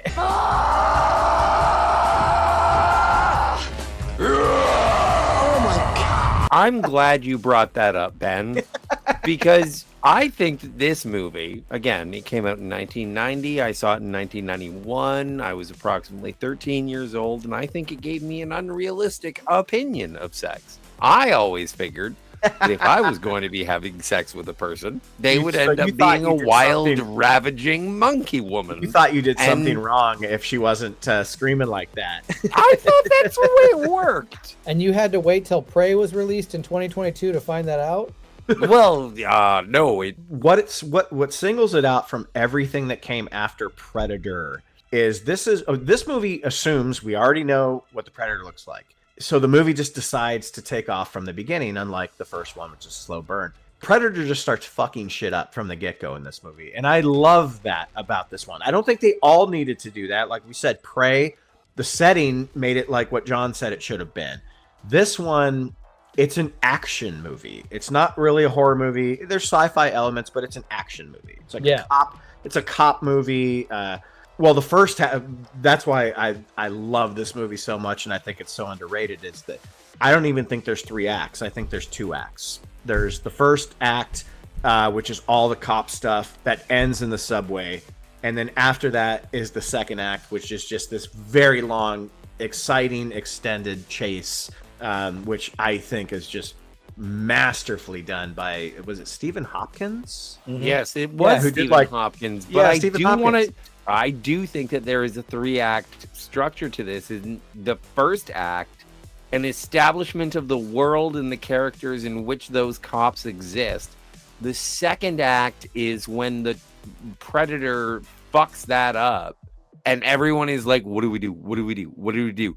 And then the third act is Danny Glover being like, you killed Danny. And then it is Danny Glover, Danny Glover becoming the Predator. The movie clearly has a 3-act structure. I just looked at it in this lens of like, there's, Jerry, go do this. You're the new hothead. And, we're finding out this and we're finding out that. And this movie uses Silvestri's score so good in the cop scenes where they're investigating. It just all works. Yeah. This movie just like, it takes itself seriously enough, but it leans into the absurdity of the drug cartel, like the way LA is perceived at this point. Right from the start, the score does a lot of the heavy lifting, and it's still totally great. The tone and the level of violence are perfect in this movie. It's exactly what we need as a follow-up to the original. The translation of the hunt from the jungle to the city is done really well. Works perfectly, using the rooftops, similar to being in the trees and whatnot. I love that the Mexican cartels versus the Jamaican gangs, feels like a believable situation that 1997 LA was dealing with in a movie world, and it makes the city feel dangerous. It adds a lot of the look of the cinematography and the production design and stuff adds a lot of atmosphere to the city. The heat that you feel. Like, I think this is the sweatiest movie of the entire series. Oh, absolutely. Everyone's shirts are just drenched. Harrigan's like walking around in full like suits with jackets on, but he's soaked in sweat. What is with the fedoras? Everyone's wearing a fedora. I love that. 97, man. Fashion. 97 fashion. Yeah, it's 1990s interpretation of 97. Like, I guess everyone wears those now, and they wear these weird glittery golden shirts, and they have crazy weird laser scopes on their guns. Real quick, just because this can go by very fast as the film presents it. This is the progression of showing the Predator in Predator 2, of how we see their heat vision, their camo, and things. The timeline that it comes out. 5 minutes in, we see Predator vision, the heat vision, looking at something. 10 minutes in, you see a Predator in camo and its eyes flash at people. 25 minutes in, full view of Predator uncloaked doing shit. Now, I know that this one, I'm pleased with this one taking that fast approach. I think, like Ben, you said it, some films maybe could have taken the slow approach. Prey probably being the next best film that could have done that. And most other films can just come right out of the gate like Predator 2 does. This one didn't want to do that. No, it was the reverse. And that's fine. I love it for that. I'm not griping on it that it didn't take that first film's approach, but it's drastically different. You got these feuding like drug war things happening. There's so much happening in this movie, and it all just gets thrown at you so fast. The opening scene is this big drug war shootout with like the Colombians or whatever, and then on the other side of the city there's like the Jamaican shootout is happening, which we don't see. And then, like, immediately you get, like, Harrigan is, like, he's the cop that doesn't take no shit from nobody. And then you get Martin Downey Jr. as, like, a sleazy, like, TMZ type of reporter. It's all established, like, in, like, 10 minutes. So much is... And then you get your Bill Paxton character showing up, and it's like, okay, well, now we have this new guy, like, you know, and his character does what it does, which to me is like a combination between Hudson and the sleazy car guy from True Lies. Yeah, basically. Dickless. One of my favorite shots, but I don't know why it happens, is the Predator up on the building with the skull. Oh God, and with the lightning strike. Like, such a freaking cool shot, but what is that even? What's going on? That's Yeah, like I the don't know. jump the shark moment What does right it even there, mean? dude. It's a cool shot, but it's so It's such dumb. a cool shot, though. I am recharging. No sense Possibly my favorite scene of the movie, and definitely my favorite medic scene throughout the series, when he fixes himself in the bathroom, all of that stuff. But again, an example of just leaving his technology. He just leaves it there. It's in that bathroom, available for anybody to come along and be like, what's this fucking shit? Yeah, There- but didn't he get his arm well, cut off just I don't- recently? Yeah, he did. But I don't think that the But still, Predator. They leave John, shit I don't all think over the that- place. I don't think the hunters themselves, like out of the race of predators, I don't think they're the ones that are supposed to be responsible for like cleaning up their shit, because in later movies you find out that there's like other predators that come and clean it up for them. I'm making excuses right now. Yeah, I mean, there's Just shit saying. everywhere. And now in this film, we've established an agency that is trying to find this shit. Like, it just seems like they'd know a hell of a lot more. They would have found a ton of shit. To some degree, the world would know more about this situation. I love But his whatever, little that's his nitpicky. little camping supply first aid kit. He Yeah. uses a little mixture of drywall and tile to like It fix kind of his makes arm. sense. He's making like a plaster. It's freaking, I love it. By But far. also Oh, sure. maybe my favorite scene of this film to some degree. I mean, it's part of that finale, which is just so great. It's a big chunk of it, but When Mike shows up and he's like, "Don't worry, I'm a cop," and then the old lady who is not B. Arthur. I don't think he gives a shit. And then one of the other standout scenes for me, clearly because of my love for aliens, is the trophy case moment. It was just such an amazing thing to see as a 14-year-old or whatever age I was when this came out. To be honest, my recollection of being able to see R-rated movies where I went to the theater, I still lied to my mom about what I was actually watching, but I was getting into the R-rated movies by 1990. This was the year that I truly remember getting myself into R-rated movies. This one I watched back to back twice. I loved it so much. I said, I'm staying here and watching it again for free. I didn't pay for it. I was a little freaking movie hopper. It ended with that alien Easter egg. And I just was like pissing myself of like, oh my God, they've done it. They've connected this series to my favorite movie. It's so, the possibilities are so exciting. But I do want to point out something that is a failure of Predator 2. Or no, sorry, not Predator 2. A failure of every movie that came after it. The trophy case not only connected the Predator series to the Alien series and gave us the possibilities, which we did get, Alien vs. Predator movies. But why have we not been given an opportunity to see either the Predator hunting one of those other creature skulls? Those could be what the Predators really like fear. Like that could be the thing where, so this is the point I was going to make about this next Predator movie that supposedly has some kind of from the perspective of the Predator storytelling. We could have a movie where you are following the Predators fighting against one of these other creatures that's bigger and more badass than them, and they are the heroes trying to survive against another race that clearly has an advantage on them. But like almost like Planet of the Apes, like let's have a movie where the Predators are the main characters, the Predators are fighting something that's bigger and more badass than them, and they're the heroes that we're hoping survive this situation. The creatures that they could fight are right there on the wall in the trophy case. There are two skulls that are even bigger than anything, bigger than the Predators, bigger than the alien skull. They look like freaking elephant skulls, like alien elephants. Like, what is that creature? The only problem with that is I think once you do that and you make a Predator character the protagonist in a movie, you can't go back. The Jerry skull scene really takes it up a notch. And you see how they, you know, spray off the fucking, you know, they spray off the blood and the flesh and all that stuff. And they polish it. Like that scene is gnarly, dude. That's rad. And they put it on this, it like sticks. And I love that scene too, because you don't know, but you're in the ship on that scene. You know, you don't know it because it's such a tight shot. He's putting that stuff up on like a thingy or whatever. But in answer to your query, John, I would say yes. I would be interested in seeing the alien species that were sort of introduced through Skulls. But I don't think it needs to be a whole movie. It would be cool to see that as like an introduction where one predator goes to a planet and then kills that giant rhinoceros that makes the first John, how about that arena? How about that gladiator arena thing you were talking about? Like have one of those things in there. It could show up in any number of ways. I agree with you, Scotty. It doesn't need to be a full movie. It could just be a portion. Would you guys agree? Like, this is the only movie to come after the first movie that actually feels like a genuine sequel and not some sort of like fanfare nonstop callback.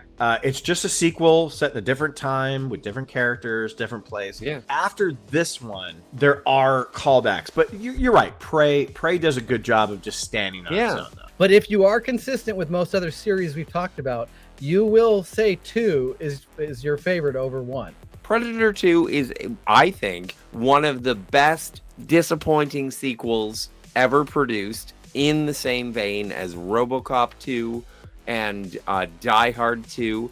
It is as good. It is a Ghostbusters 2.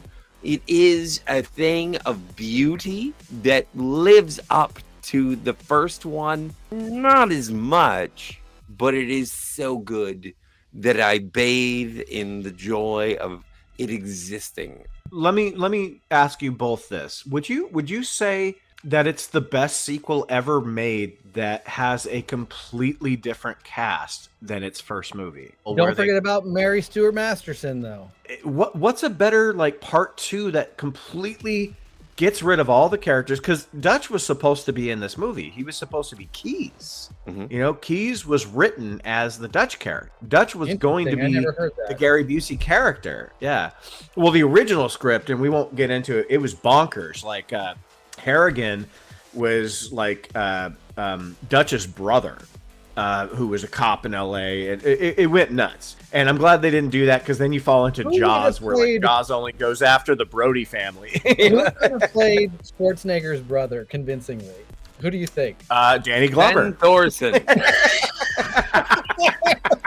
Yeah, because most of them have returning cast, so that is that bit. I'd have to really think that through. But it keeps the spirit of the first movie. Oh no, so Aliens! well. You have the returning character of Sigourney Weaver. So I was going to say Jaws 2, but you still have Roy Scheider. Jaws 2, like the whole fucking cast is the same. It doesn't bring back original cast members, but it feels like the same world, and it feels everything. So much about it feels like it belongs in that same universe. Where when people are talking about furthering modern franchises and whatnot, even if you don't bring back anybody, as long as you are true to the world and the narrative structure or feeling that you're trying to convey with the original source material, then great.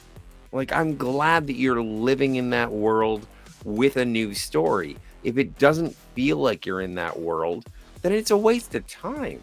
It's just putting bumper stickers on shit. The idea you're talking about here, I think the Predator movies are actually pretty unique in that we have 7 movies, and if you really think about it, there's no returning cast. 7 movies have no returning cast. None. Not a single one of them. The closest you have is the son of a character showing up later, the Keyes character. Jake Busey. But no I love Jake Busey. and the Predator himself, played by the same actor in 2 movies. Jonathan Taylor Thomas. Yeah, but he's not really. I want to throw out some negatives real quick. They're more like nitpicks. They're not huge negatives, and they're kind of nitpicks that I have already with the rest of the series. Pussy Predator always trying to self-destruct. Murtaugh, that's all I'm going to call him, because he's basically just playing the same character as he doesn't. The Predator doesn't self-destruct. Better than Murtaugh. No, that's what I'm saying. The Predator tries to when he gets his arm cut off. He's a big ass pussy, but Murtaugh stops him. Thwarts that. So another pussy Predator. Slaughterhouse scene is just a ripoff of the Aliens Hive scene. Not done like anybody who tries to do what Cameron did with that scene fails in every movie that attempts to do that, like shooting people through monitors and things like that, but still creating it to be a tension. Yeah, that was an obvious. It was a very cringy, obvious attempt. There's no tension. It's not the way that Cameron does it. No, it's not. Not at all. Yeah. You don't know any of these people, so Well, it No, just sort of exactly. drops in the middle of nowhere. It's just like, hey guys, we're in a van now. John, what's his name from Full Metal Jacket? Adam Baldwin. Adam Baldwin. Adam Baldwin goes, "They're gone. They're all dead." Yeah. They're gone. They're all dead. There's tons of funny line delivery all throughout this movie. Tons of characters who just give very weird line deliveries. They're gonna die, man. Like Chiquita Alonso or whatever at the beginning. They're all gonna die, man. Morton Downey Jr. character. Every line that comes out of his mouth sounds weird and Oh, but overacted. I loved his performance, and it reminded me and it is so very much of its time. Like, if you know who Morton Downey Jr. is, it's like, oh, that asshole. But also, if you don't know who he is, he does play the role of like the media paparazzi 1997 post-apocalyptic media guy. Like, he does a good job Sure, at it's more the being line just delivery. that It's just like, dick. stuff comes out sounding weird, but yeah, I think don't know his character. I think that is almost the humanization of the satire that was brought to us in RoboCop. Yeah, and only 2 years earlier. The thing that ruins this movie, the worst thing about this movie, Bill Paxton. I love him. I cannot stand him in this movie. He almost ruins the movie. I wish he would. He's shut not. his He's not fucking mouth. great. He's not fantastic. He's terrible. Every line is terrible right now. I do think this is his weakest out of like the that big run that we get of Bill Paxton. Yeah, I think that Stephen Hopkins was like, dude, just be the guy that we know you as, and just dial it up to 11. And obviously, he got just the worst parts of the script. Yeah, like the script gave him the worst shit ever. Terrible jokes, terrible pickup lines. They make him a bumbling idiot. Hey, do you mind? That's my sister. Hey, Yeah, you're not my what the fuck is sister. that? Hey, you mind? It's my sister. Wait, what? Oh, you're not my sister, are you? And then again, they try to make Paxton's character go out similarly to the way he does in Aliens, like yes, they fucking do. Tough as he's going down with a fight. I just don't like any of it. I don't like almost anything that happens surrounding his character. And another point that makes no sense. They say, oh, he's this hotshot cop. He's kick-ass over in the other station, but he wants to come down here where the real action's happening and really get dirty. And then on like day 1 or day 2 in this new place that he's a top cop. He's supposed to be, if he's such a good cop, you'd think he'd know some of the information about the area he's going to. Who's King Willie? I've never heard of him. No, Please explain him to me. It's a good one where you see his body fall down into the train track. Like, I like his death, or his aftermath death. Ruben Blades, it goes dies too early. Dies too early. I wish we had more of him. He would be a pick for me, but he dies a little too He early. was so good in the screen time that he had, and then he just dies. He's better like a than bitch. yeah. No, I love the blood. You can just see like there's a PA on set like pouring it out of a bottle. Like when the blood comes down, it's like, dude, that's not coming out of a human being. That's coming out of a bottle. Yeah. Two standouts for me are not even really major characters, just fun to bring up. The comics accurate Nick Fury who plays the captain. Whoever that dude is that plays the captain. He does look like the actor. original Nick Fury. Yeah. He's so good. And it goes against the traditional sort of trope of the captain being against the rogue cop. Like the captain, Pilgrim. The captain's on his side. Yeah. Captain Pilgrim is always supporting Harrigan.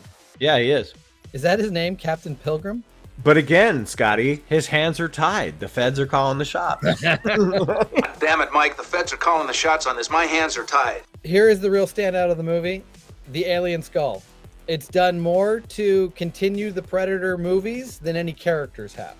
I mean, just that little moment with the skull got us. I mean, they may not be the greatest movies, but we got 2 more movies out of it.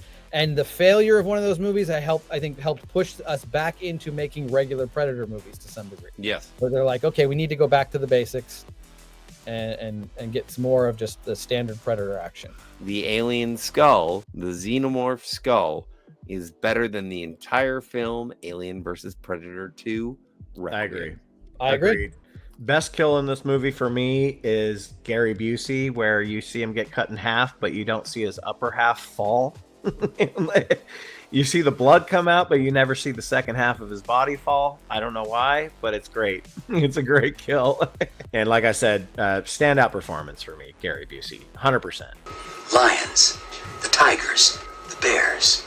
Oh my! I wish Again, like it's such a nothing role. It's like it's a very small thing where he could have just ended up acting like Captain Pilgrim, you know, where he's just like a guy. But he's Gary Busey. So like, but again, he's Joel Silver's bringing him over from Lethal Weapon. He says throughout the story, he's like, you have no idea what you're dealing with. Finally, he when turns out to be a pretty confronted- good guy. Yeah, he turns out to not be a dick. He's doing his job, and when they bring Harrigan into the thing, they welcome him in. You know, like, so he's he does try to work with him. And this Predator is a hothead teenager. I've heard that from multiple people. Not as young as Prey, but cocky, kind of like a quarterback, you know, like a cocky high school quarterback. Makes mistakes, goes off the cuff, does stupid things, and ultimately gets defeated by a 55-year-old geriatric fucking guy in a hand-to-hand fight scene. Like, he cannot, there's no excuses. He beat you with a fucking blade. A blade that was stolen from you. Yes. The thing is that also that cut your fucking arm off. You know, this Yautja showed up in the middle of a rave and decided that he was going to go and kill anything that fucking moved. Yeah. And then got a little cocky. Harrigan was only 3 days from retirement, and he was gonna fuck you up. I'm too old for this shit. Exactly. He literally like dropped himself into, like, you know, John said, these earlier movies, it was all about the heat, temperature, and stuff like that.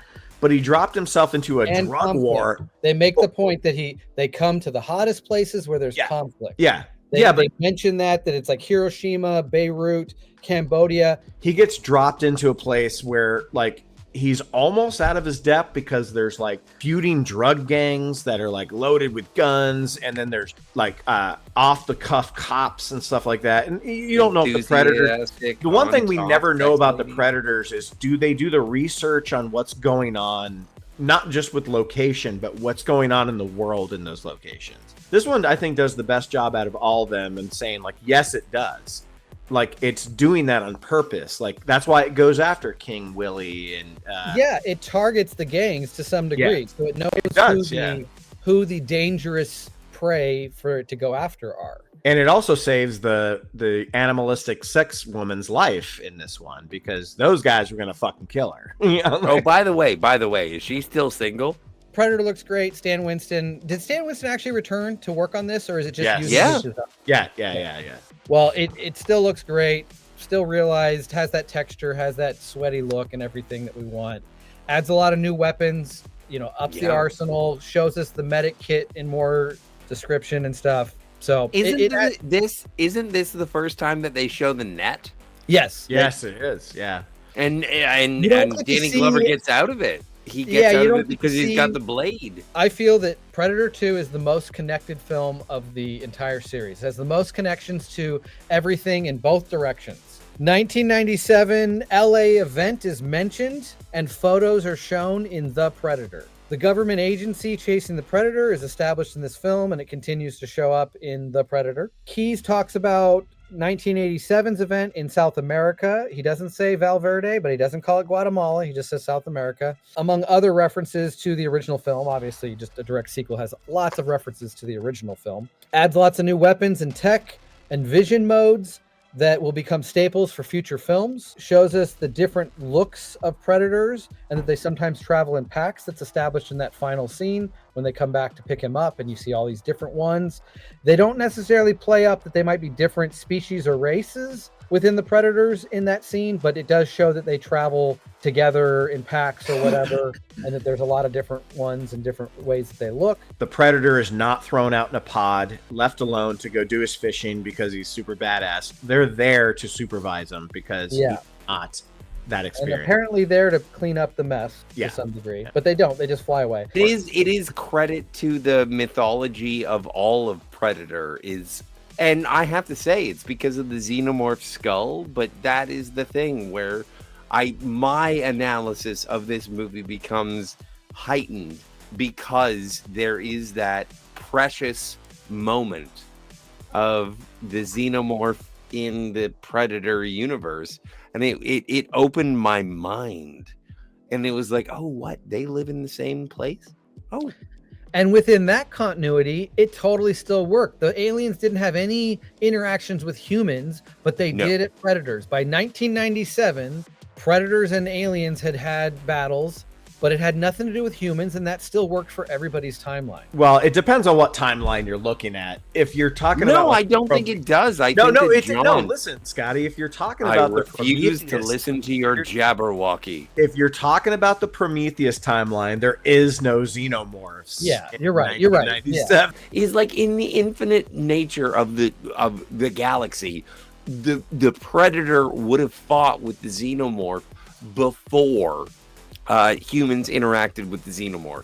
Danny Glover ends this movie covered in ash. Has a white face. And is that acceptable because Arnold ends the first movie essentially in blackface covered in mud? It kind of feels like they're making a point of like, well, Arnold kind of did blackface covered in mud in the first movie. The movie has that exact ending where it's like the cop ending. He's walking out, you get the wide shot that pulls back, you got police cars pulling up with their sirens, and the music kicks in. It's that ending, Ben, that you always talk about. Yeah. Damn, we were so close. And he goes, don't worry, asshole. You'll get another chance. I fucking love that line, man. I mean, they kind of did, but like that should have been paid off better, where we got a proper sequel to Predator 2 much sooner. Oh, come on. Budget was $35 million. Box office was $30 million. Worldwide was 54. It doubled the budget of the first film, but made half of what the first film made. Scotty, to blow your mind, who's clearly a huge fan. I mean, we all are. We all love this movie. But you are a huge fan of this movie. Can you believe that it has a 29% on Rotten Tomatoes and an audience score of only 44? I've known that forever, and that just disgusts me. That pissed me off when I saw that. I think it's one of the best sequels of all time. And if you want to give it B-level, like B-movie sequel, that's fine. It's still better than a lot of your B-movie sequels. I think this is the most rewatchable movie out of the entire series.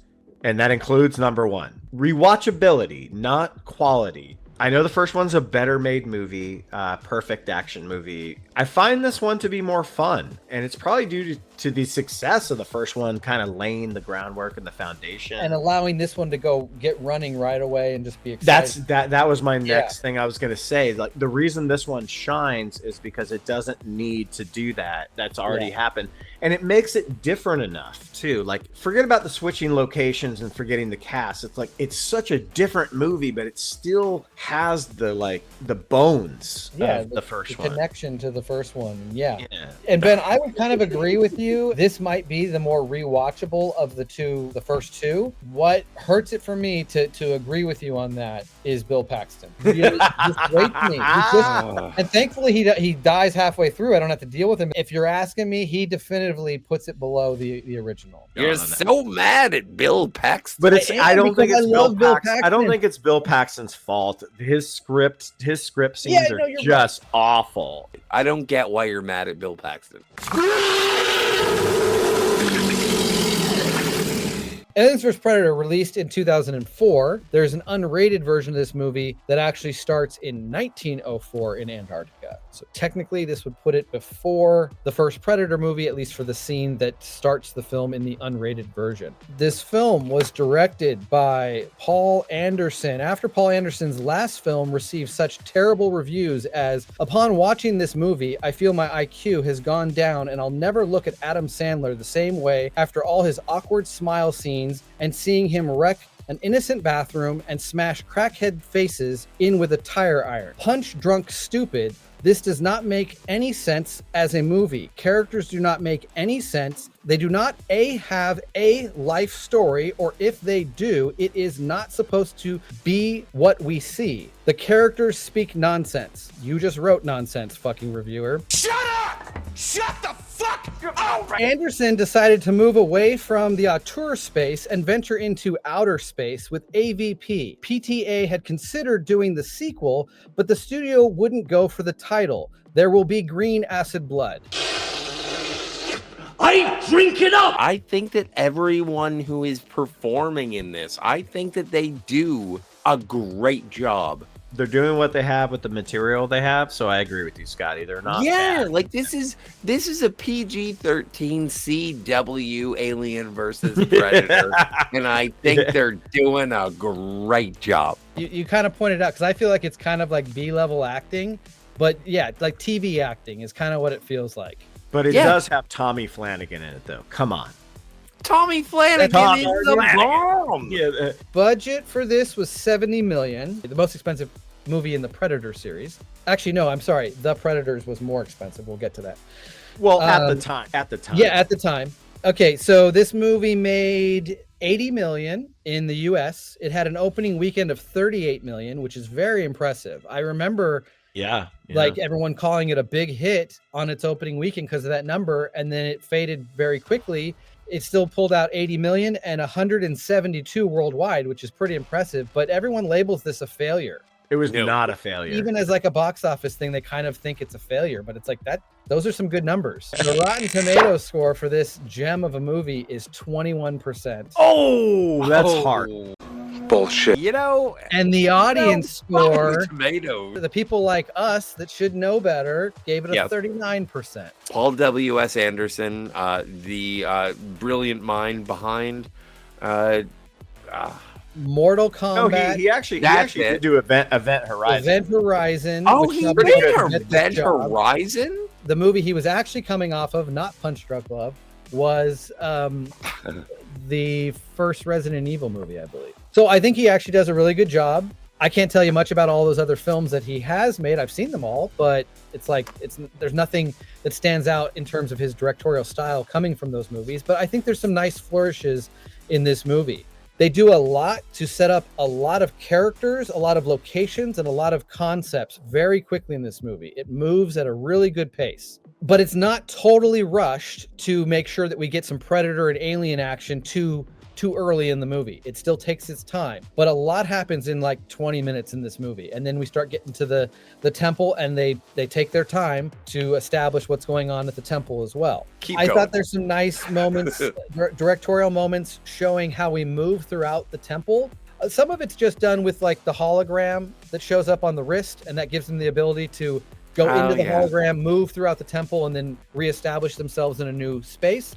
But there are other moments that do it just with camera tricks of moving throughout the temple, or moving us back up to the surface where things are going on. There's some nice directorial flourishes throughout some of those moments and how those transitions are handled. Oh, the moment where the Predator ship flies over silently and like it causes the wind to blow up and kick up and all this stuff is moving around. Like that's a wonderful little directorial moment, I thought. Yeah. The final blow on the Queen Alien at the end, where the Predator jumps up and is like coming out of the side of the frame and gets the spear through the head. That's a really cool directorial moment, I would say, as well, like the way that shot was conceived. This movie does not work well as an Alien movie. It breaks all kinds of Alien rules. I mean, the origins of this movie to some degree, obviously it comes from the comic and Predator 2. Predator 2 showing us the skull that gave us the cinematic launch pad for this. The comics actually having stories that tell the actual battles that happen between Predators and Aliens. It gave us all the inspiration and direction we could go with that. Fans like ourselves expected it a lot sooner, but thankfully we eventually got it. 2004. Paul Anderson, whatever his name is, had this idea when he was reading the comics. He wrote up this idea about the temple and everything, the Antarctica stuff. Like that all came from him. Yeah. There were other scripts and ideas being discussed in Hollywood of how to bring the aliens and Predators together. But in the early 2000s, late 90s, the real push by the studio was trying to figure out how to get Ridley Scott and Cameron back involved in the series. And there was an idea that Sigourney was kind of behind. Cameron was going to write the script. Ridley was going to direct. It would be considered Alien 5. Sigourney was involved.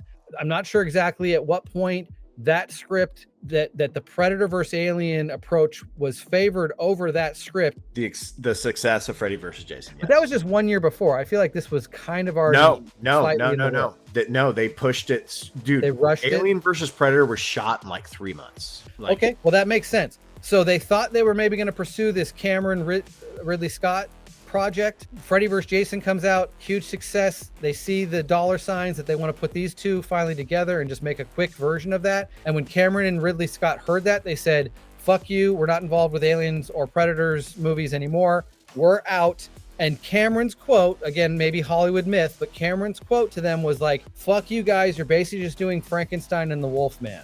In the radio station that sees the satellite heat signature of the temple firing up, the guy watching TV is watching Frankenstein versus the Wolfman. So it's a little nod to the Versus movies that came before, and it's also a Hollywood nod to Cameron making that quote. Like, we could have had an Alien movie written, directed, produced by Ridley Scott and James Cameron, but we got AVP instead. It had been test driven by Dark Horse Comics in the Alien versus Predator comic runs. AVP did not take any storylines from any Dark Horse comics, though. There was no fucking pyramid in the Antarctic. Like, well, no, I'm that just gonna say it was like a third grader wrote that shit. Was there not some imagery in the comics of a horde of aliens going after some predators, whether they were on a pyramid Isn't that or not? rad?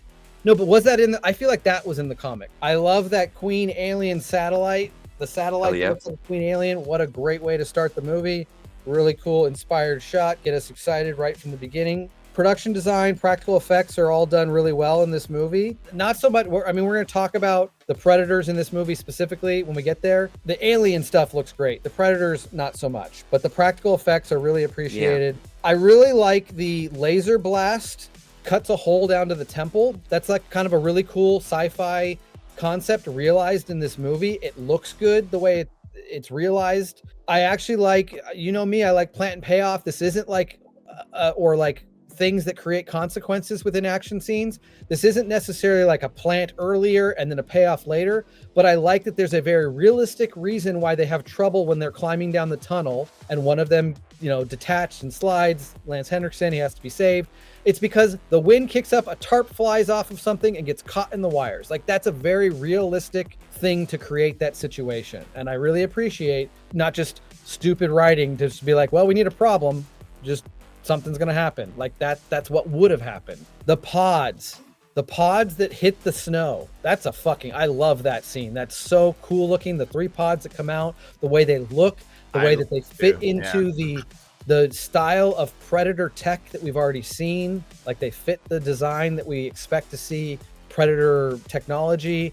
And they just look, I think that whole shot of them hitting the snow and stuff is realized really well. Queen Alien chamber looks really great. And I like the frozen Queen Alien, like, again, all the practical effects of this, the ice falling off of it and stuff. Everything with that looks, it's all real. That's why it's so great. It's not CGI. Eventually, yeah, there's some bad CGI in the movie. Yeah, but like, that is a moment where they do turn the Predator, the Yautja, into Klingons. They're just Klingons.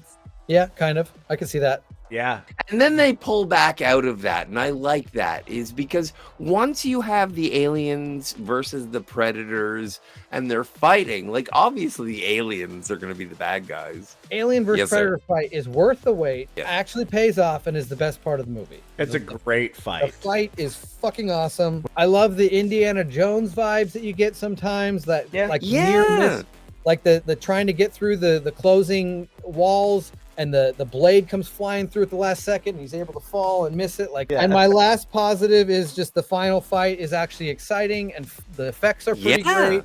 It's great to see a Queen Alien rampaging in the snow. That's a really fun moment that you get. Well, it's really fun to see a Queen Alien like getting like brought down to like the depths of the sea, and you're like, you don't even know, like, can this alien survive this? I think it will. It survives in space. It can survive down there. Yeah, too. It's probably gonna survive that, but how's it gonna like? She's chained to a water tank that's pushed into the ice.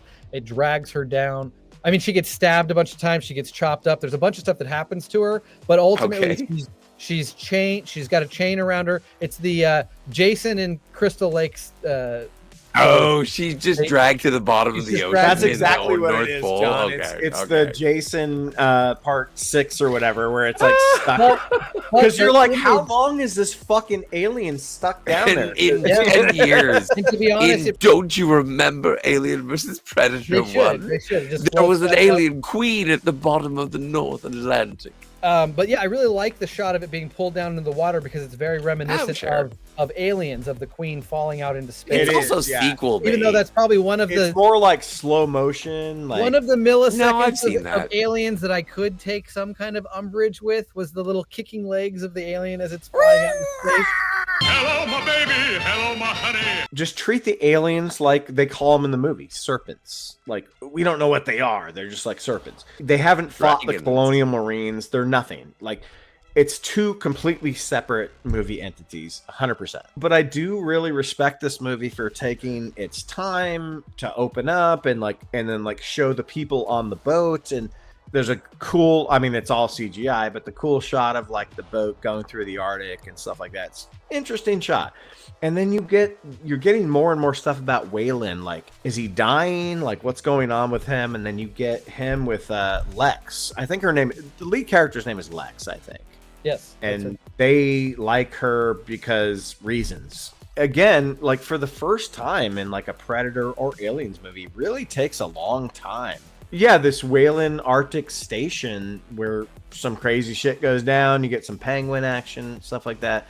We don't know which creature is the cooler of the bunch. We have to show them both being kind of even, like they did in Freddy vs. Jason. But the they hadn't Predator punched each other the same amount of times. They do treat the Predator with more respect in this movie, I would say. Yeah. Well, but what kind of honor do you have from the xenomorphs?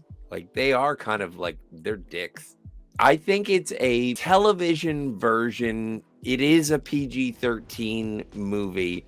I think does show off these monsters in a way that can open it up without the shackles of continuity. You don't need to know who Ripley is. You don't need to know who Mike Harrigan is. We have aliens. We got predators. They're going to fight. Do you want to see that? And I think this movie does a good job at that. It could have just been that, and people would still be like, I'm signing up, I want to see it. But I think it actually takes time to develop characters, not necessarily personally ones I care that much about, but it takes time to develop characters, it takes time to develop its story, it takes time to introduce this location and all of its different facets, and how it works. I think it does a lot of work that other lesser films would just say, well, we got aliens and predators in our movie. That's all we need. No, you're right. It's better than it should have been.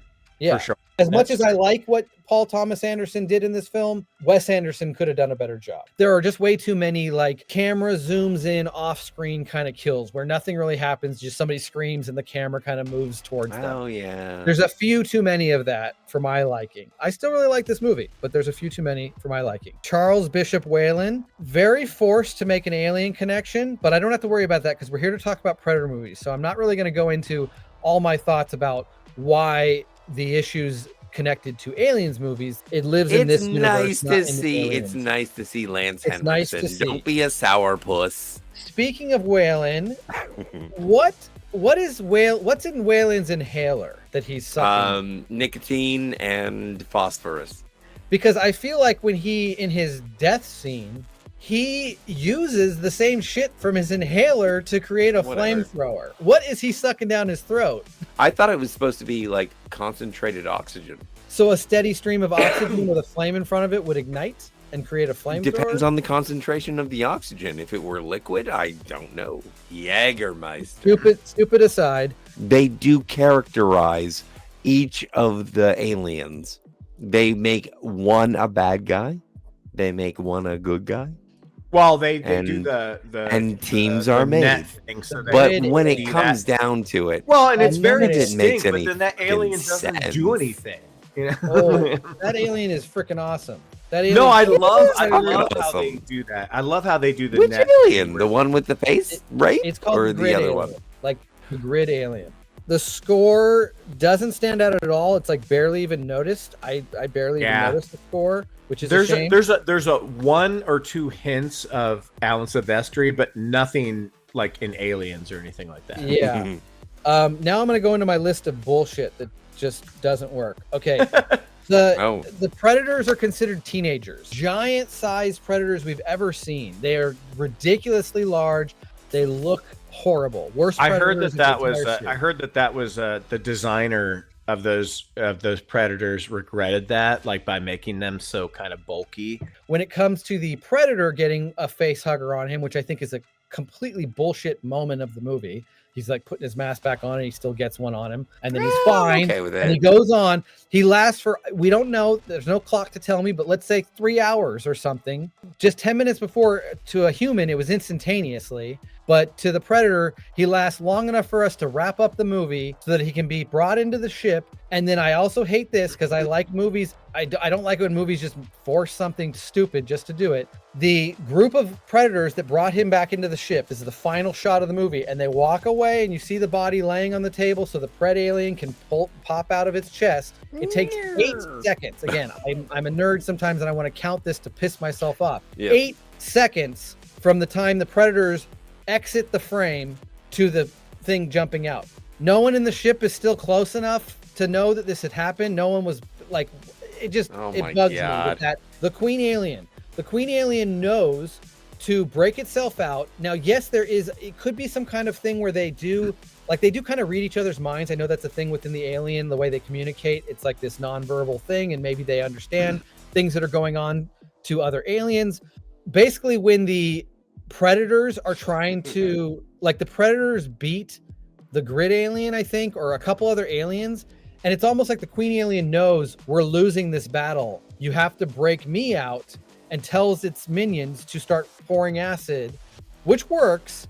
But like, why didn't any other queen know to do this before? Why is this the first queen that has been able to use this? And I love that we get the final battle with the Queen Alien. So for the sake of action and adventure, I'm totally on board with it. But logically, if this happens in multiple points throughout the world, every 100 years, another Queen Alien would be smart enough to use that tactic, escape, and the world would know about aliens because of that. But again, we're not here to talk about how this works within that timeline. Their forceful push out of the tunnel by the explosion would have killed them, and their run away from the fireball. Oh, dude! But how funny is that? How funny is that scene though, where her and the predator are on like the snow thing, and then it shoots off, and like to me that's self-awareness right there. You know this movie is silly when you're doing that. It's jumping the orca in that moment. Yeah. I don't know if he's truly his dad, but if this is supposed to be 3 teenagers, maybe that's dad that comes to pick him up at the end. Was that ship sitting there the whole time, or did it land? Because it is massive, and there must have been there for like an hour, because it had to be sitting there, because otherwise it would have like landed on them, or they'd know that it landed. I think that the predators in this movie are entitled rich kid assholes that are like, Mom, Dad, we need to go to Disneyland, and that pyramid is Disneyland. Yeah. Hey, Mom! The meatloaf! We want it now! So that's where I stand. And that's why I feel like it's their dad that comes to pick him up at the end. Standout character is the grid alien. That's the best character of the movie for me, personally. The AVP movie starts the comedically large helmets, dark helmet size helmets. It's fucking ridiculous. I can't breathe in this thing. And their blades are like 7 feet long now. It's just stupid. You remember they're only like 2 inches in the first movie, and then it's inside the fucking unit. Yeah, it's like logical. This is the movie where it's like 3 feet long. This also is the first movie where the predators can't stop making their predator noises. Anytime they're supposed to be even remotely close, you hear the little clicking and shit. It's like, come on, they know how to be more stealthy. I know you're trying to clue audience members in, and we all like to hear that, but and this is the first movie to do it, but it continues. Every movie beyond this, even John, can you do your best Predator impression? I don't know. That's pretty good. That's pretty good. That was really fucking good. You know, the reason That was really fucking good. You know, the reason I was laughing so hard is because I didn't realize that until you said it, John. Like, they're just constantly making the predator noises. From this movie on. Every movie from this point on. But the aliens look great. I would say, honestly, this is like, besides Alien and Aliens, this is the second best or third best movie the aliens have shown up in terms of the look of the alien. The practical effects used to create aliens and Queen Alien look awesome. Predators look like shit throughout the entire movie. Yeah, predators look really laughably bad. I think that they're kind of comical, sort of. Yeah, they are. I can't breathe in this thing. The Predator ship exterior has enough similarities to previous films, which is basically just part 2 to some degree, and that design continues in future films. But the interior is totally different, and it kind of upsets me. Like, that's a cool look in Predator 2, the red textured walls and stuff. In this one, it's all like steel. It looks very human. It looks... In Predator 2, it's like it's a ship of like just a bunch of random predator people like taking care of their young guy. This one, the way that the predator at the end like turns his back to our character with his cape, it leads me to believe that he's like a coach, sort of like a high school football coach. And, and the way that the predator like throws its like, cape to the girl, it's almost like, you just killed my son. My son was the star of the team. No, there's things like that throughout this entire series that like leads you to, theorize on like what these predators meant to like their race or their family or whatever. And I think they're Klingons. This is the first movie that has the giant spinning kind of Chinese star blade that it uses. It uses to great effect in this movie. One of the best weapons it uses in this movie, and it shows up in 2 other movies in the future, so that continues on. The Predators self-destruct again. They're a bunch of fucking pussies. We've got Bush. And the only thing I have left to say is the best kill of the movie for me is the alien and facehugger getting chopped up with the blade. It's not any of the characters. It's the facehugger that gets chopped in half and the alien face that gets chopped in half. That's my best kill for the movie. Fuck you! Alien vs. Predator Requiem was released in 2007. It's a terrible movie. The end. I think that's all you need to say. It's a mean movie. Have you ever wondered about the beauty of childbirth? Well, Alien vs. Predator Requiem will remind you that a bunch of facehuggers can like make you explode from your pregnant belly. I think it's exploitative.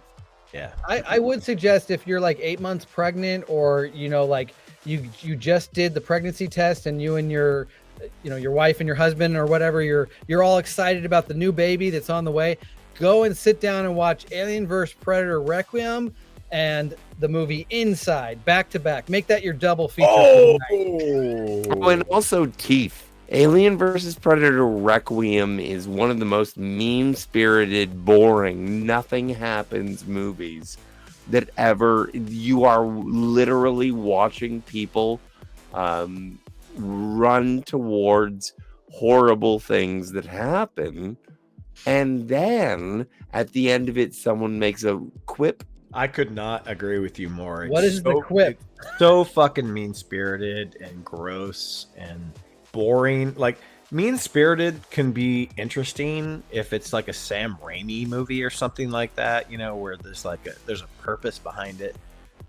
Man, this movie is just uninteresting, unscary. There's just nothing about this movie that works, especially the photography, which you can't even see what the fuck's happening. In my opinion, there's nothing to like about this movie. Nothing at all. Well, I'll give one thing when if we want to go over best kill, but that other than that, maybe a pair of Well, tits. the best kill Maybe is a the pair of baby. tits. but they killed her. That was the problem. Okay, anyway, Ben, you will totally get You this never- because you've said it babies. 500 times.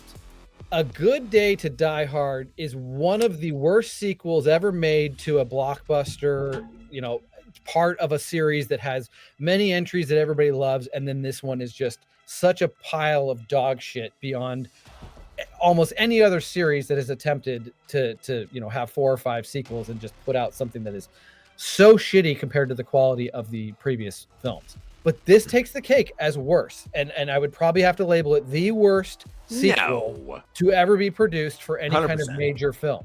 And 100%. part of that is, like, at least that one you've got like Bruce Willis, like an actor that even though he's doing nothing, like you still enjoy Bruce Willis being Bruce Willis. Not just a bad sequel to one film series you love, but ruining 2 film series that you love at the same time. And then just all the things you guys pointed out of how terrible this movie is at every turn. I have nothing to say, certainly nothing positive. I don't even really want to spend time talking about the negatives because it's just everything about the movie. Yeah, there's it no really fits that description of like one of the worst movies ever produced. It should have been filmed better, lit better, and cast better, written better. Basically everything. Everything about Alien versus Predator 2 if they actually was shot built this around the fact that they had a Predalien and woohoo. And so, like, what do you want? What do you want? And that's what they made, a monster movie without even caring about storytelling. They were just making a slasher film. I don't care. Let's take some guesses. What do you think the Rotten Tomatoes score is? No, it's gonna be like 11%. 12. You were very close. Hey, Price is Right rules. Close So, the first review that I ever wrote for Rotten Tomatoes, when they actually allowed like Joe Schmo to be on there before it was just all shills, was for a movie called Skyline. And Skyline was directed by these 2 assholes that directed this movie. And it was one of the worst movies I've ever seen. The Brothers Strauss is what they call themselves. Audience score, 30%. I don't know how it gets even that kind of audience score. That's wild, because this is such a terrible movie. The box office was 41 million. That's how much it made in America, 128 worldwide. What the fuck? And this movie takes place in 2004, immediately after the events of Alien vs. Predator. I guess in the part 2, it's more like Colorado. Always they're not going there hot. for a specific hunt. They're basically trying to clean up a mess. That's why one. Well, no, but it is a direct result of Alien versus Predator 1. Yeah, but it's that at the end of Alien versus Predator 1, there is an explosion of a Predalien. And it's like, how did that happen? I guess it happened. The Colorado setting is just a result of their ship crashing there, and they have to go there to deal with it. They're not going there because of a hunt, because of conflict, because of temperature, which are the things that are kind of established in certain films. Like, I buy more into they like to hunt in the hot environments. But we do have 2 movies. Yeah, because I feel like Prey, clearly, Northern Plains in September is not a hot environment, and Antarctica, clearly not a hot environment. The cages, the soldier, all of us, we're all brought here for the same purpose. This planet is a game preserve. And we're the game. Predators, a 2010 American sci-fi action film directed by Hungarian director Nimrod Antal. We'll just call him Nimrod. And this serves as sort of the 3rd actual main entry film in the Predator franchise overall, like released in July of 2010, produced by Robert Rodriguez, who at one time was slated to direct it. It probably would have been obviously would have been a much different movie, possibly more polarizing, but I'm not sure better. He developed the script for this movie in 1994, although it wasn't until 2009 that 20th Century Fox greenlit the project. According to Rodriguez, the title Predators, and I think we all know this by now, has a double meaning. It is about the fact that there are multiple predators in it, but it's also referring to the cast of characters as being a bunch of predators. And I want to say this is the first movie to really kind of tackle that by really having a cast of anti-heroes you could say that about Dutch and his group, but this one, it's like they're murderers, they're horrible people. But Nimrod hasn't really done much, but he did direct some Stranger Things episodes. But I like Nimrod, and I really think So did I. I think he should adopt that single name, as we talked about before. So I really enjoy Predators. What do you think, John? It's never been one of my favorites. It's never been one of my favorites. On this rewatch, I was telling you before, Ben, on this rewatch, I appreciated the fact that it took itself seriously and has the right approach to the tone. It's not the perfect tone that I've looked for, and only few movies have hit that mark.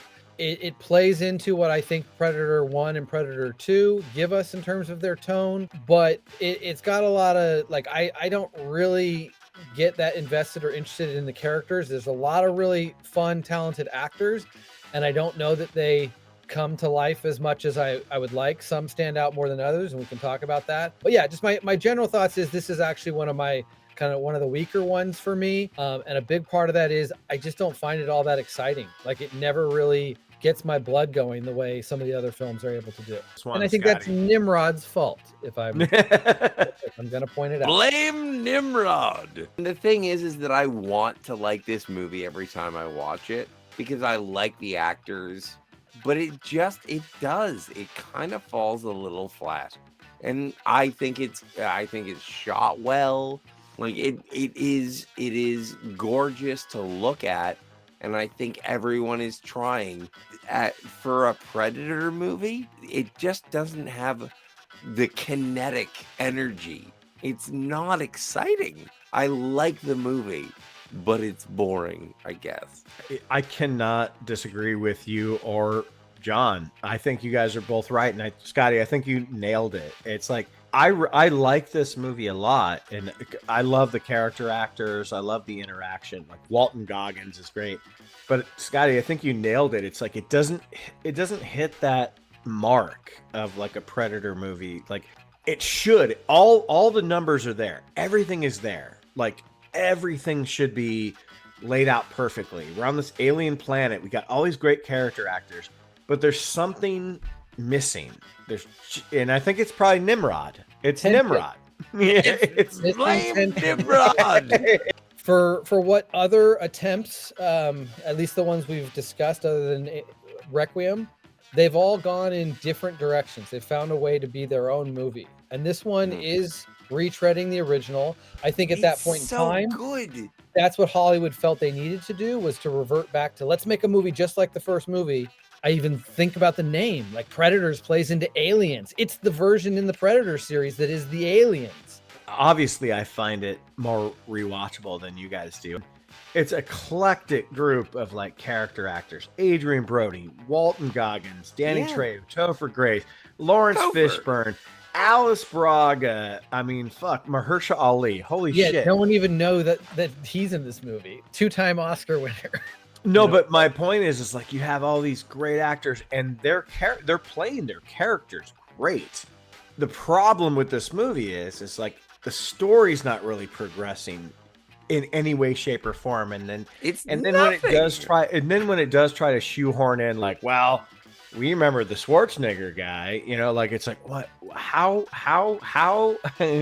does somebody know about that? That's bullshit that she knows any of that information, brings it up.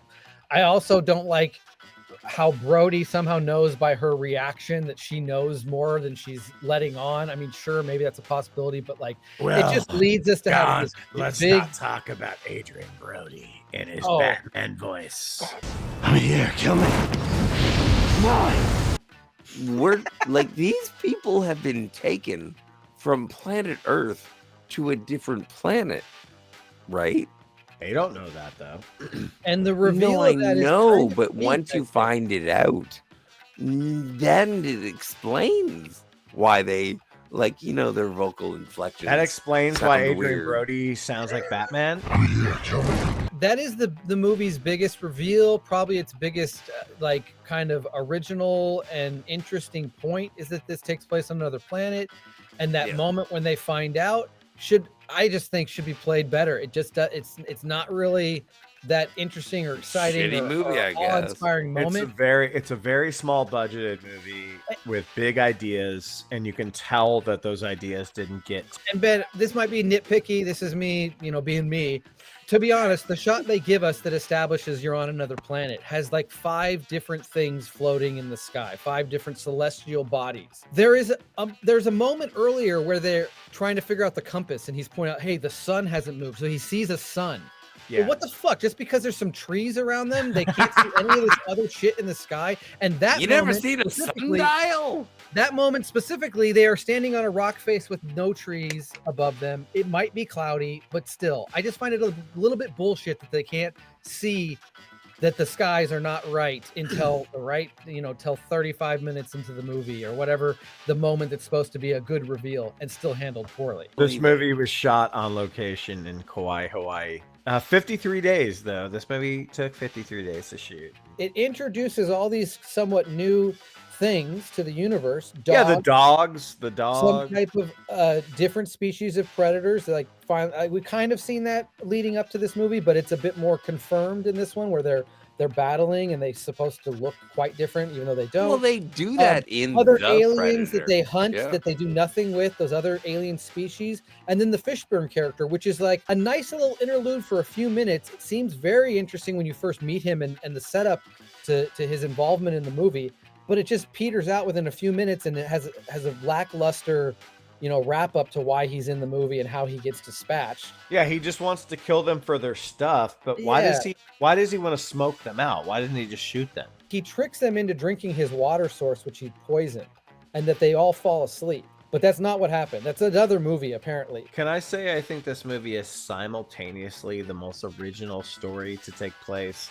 after the original, and also the most member-berry movie of the franchise. Oh, it's really good with its member berries. The setting and Predator situations make That it one's a so bit more- unique that it's like, hey, remember that? But it also is trying to be serious as like a part of the I franchise. think it did it. No, I agree with all that. I think it completely. did a great job. I appreciate that it did take a serious approach, which fits the tone of the first two a bit better than things like The Predator or the AVP movies. Like, it's not exciting, so I don't hold it highly in my, and I don't rewatch it often, but I can take it. Like, it's part of the series, and its approach is the approach I wish more films took to their movie making. Like, it's serious, but there's no tension to it. Now, if you could combine those two things, that's where you get the movies I really love. They take a serious approach, and they find a way to be, like you said, kinetic and filled with tension and excitement. Whatever can get you hooked as a viewer. But it's almost there. It's like, oh my God, it's like 45%. The samurai sword. That's what I want to talk Yes. about. Yakuza scene, which is just stealing the Billy scene. 12 seconds later. Well, Like, actually showing the fight though. Yeah. But yeah, okay, so we've all been slightly waiting for the possibility of a Predator versus Samurai movie. Then we get this little nod to that possibility in this movie with the Yakuza guy and his sword, and we actually see a fight, and it is fucking boring and over in a few seconds. They had their moment that I we've liked actually been salivating for, and they blow I liked it. I liked it too. This had been directed by Robert Rodriguez. That would have been a fucking amazing moment. Yes. And awesome. If Robert Rodriguez had directed this, it would be a much more energetic film. It'd be way different in terms of its tone, probably, which I was just praising that I liked its tone, but I think I'd rather take just some fun action over what we got. So I kind of wish Robert Rodriguez had directed this, but it meanders, it takes too long, but the characters are there. All these actors are like sitting there waiting to like give you their best performances. I love Walton Goggins. Yeah. Walton Goggins for me is a standout. I love him. I'm a big fan of Adrian Brody in this. No, he's fine, but like Walton Goggins gets the least to do in the script, but makes the most out of it. Hey, you know what? Fuck this. This is bullshit, man. I want a gun. Come on, man. You got 2 motherfucking guns, man. Somebody give me a gun. Like he's like a guy cuffed, with like he's completely handcuffed, but he just makes so much out. There's one line that doesn't age very well where he's like, "Man, when I get out of here, I'm gonna be me some really good looking. I'm gonna That doesn't age well. That does not age well. And the other standout, I would say, does the same thing. Topher. He's just kind of being Topher's Topher. great. Well, but Topher does have a big pivotal moment in this where you're like, holy shit, I did not see that coming. That is kind of the one reveal that kind of works in this movie that is really interesting. Nobody saw that really coming. Works. Yeah. And they did enough to set it up. But there's no way on your first viewing you saw that coming. Yeah. Oh, yeah. Yeah. Yeah. I mean, I don't feel like the movie has that strong of in the kill department. Goggins, just because it's your classic spine pull. Every movie has one, and they're always good. So and he gets his sort of, I don't want to say redemption because he's a there's no coming back from that, but he does have a hero moment. You know what? I've forgiven my rapist. Yeah, I've forgiven mine too. My dad's best friend was such an asshole. No, don't go further. This one is another one that shows them hunting in groups, but not. That's kind of my point. Also, is that it does these things, but it doesn't really build on them in all that much of an interesting way. It adds factions and I guess different races of predators to some degree, but it doesn't really explain it all that well or build it out all that well. It introduces the dogs, which seem pretty lame. They get worse in the Predators, but yes, they do. They're not great in this movie either. That was a perfect opportunity to introduce one of those other skulls we had already seen, or just another species that made this interesting. Their connection to the Predator, whether they're a threat or just prey, that could have been really interesting, and they do nothing with it. $40 million budget, worldwide gross $127 million. Most of that, surprisingly, was overseas. Only garnered up $52 million domestically. So now you're really making me.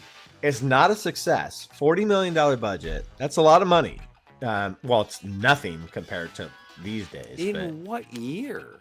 Well, that's the thing. 2010. It did get 127 million. So do we consider that a success? I think it made enough money that the studio was interested in a sequel or continuing in the direction that this went. Ultimately, they changed their mind, course corrected, and we got a pretty bad movie. Okay. The Rotten Tomatoes score is 65, and the audience score is 52. So it's got some high marks. Okay, that's not bad. It's got high marks. I would pick something like Alien higher vs. than I Predator over thought. this, but.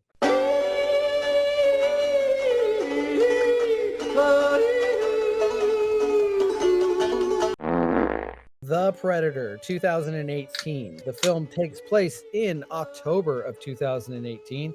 It has a scene that takes place on Halloween night, so we can assume that it's around that time.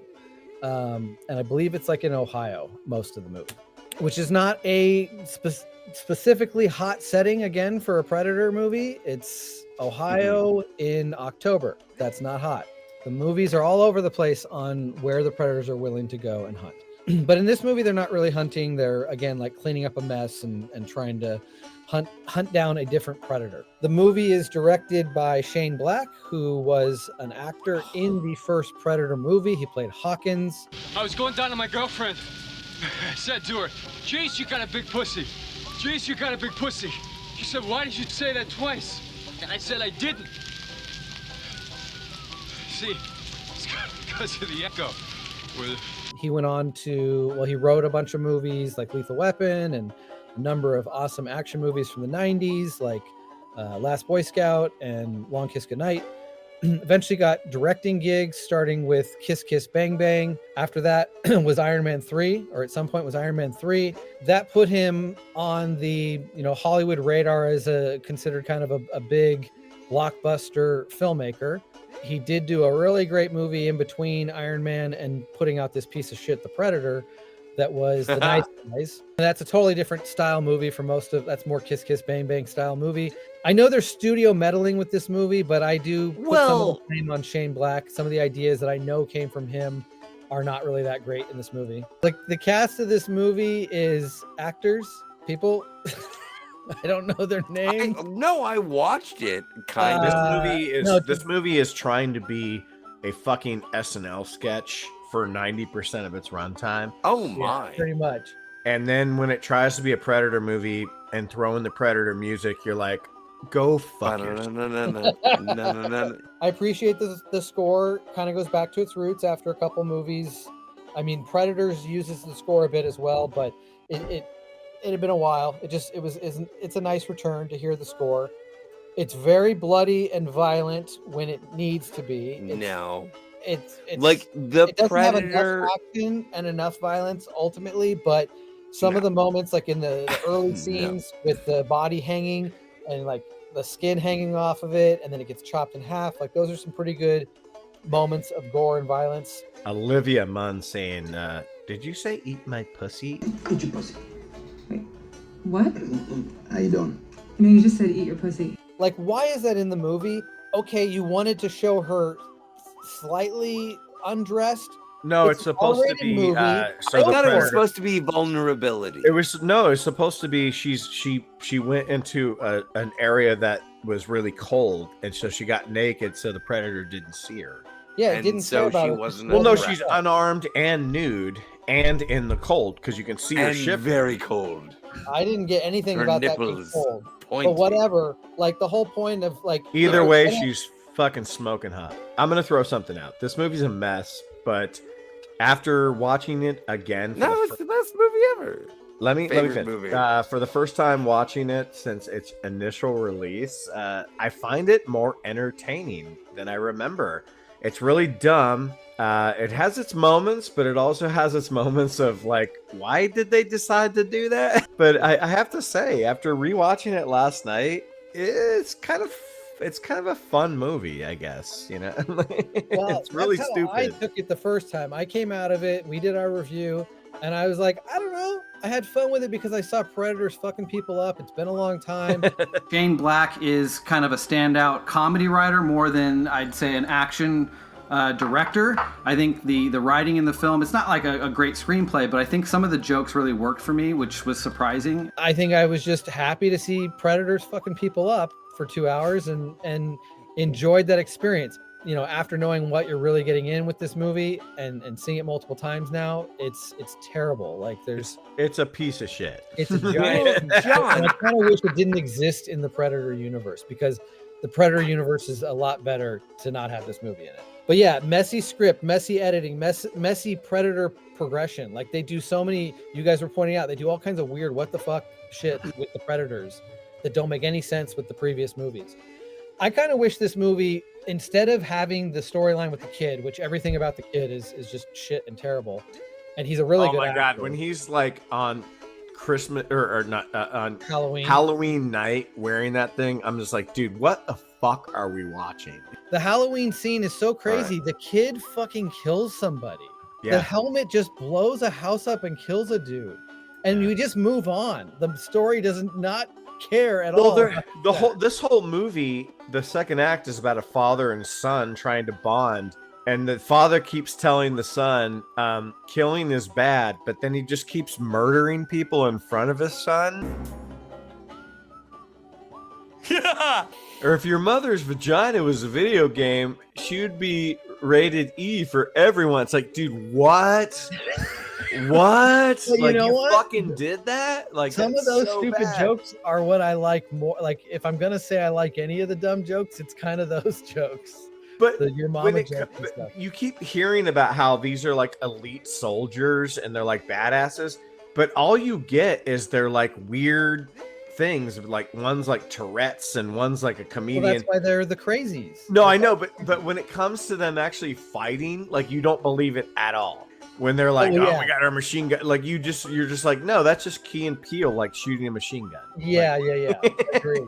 You know, say what you want about Predators, man, but this movie is just a fucking absolute mess from beginning to end. The digression of like the Predator species, where they're like, now they're like trying to help us because they want to take over our planet. Oh god. Best kill in this movie for me is when the like the fucking 15-foot tall Predator just goes like busts the head of the original Predator. You're like, oh shit. And then he does the spine pull. Yeah, boy!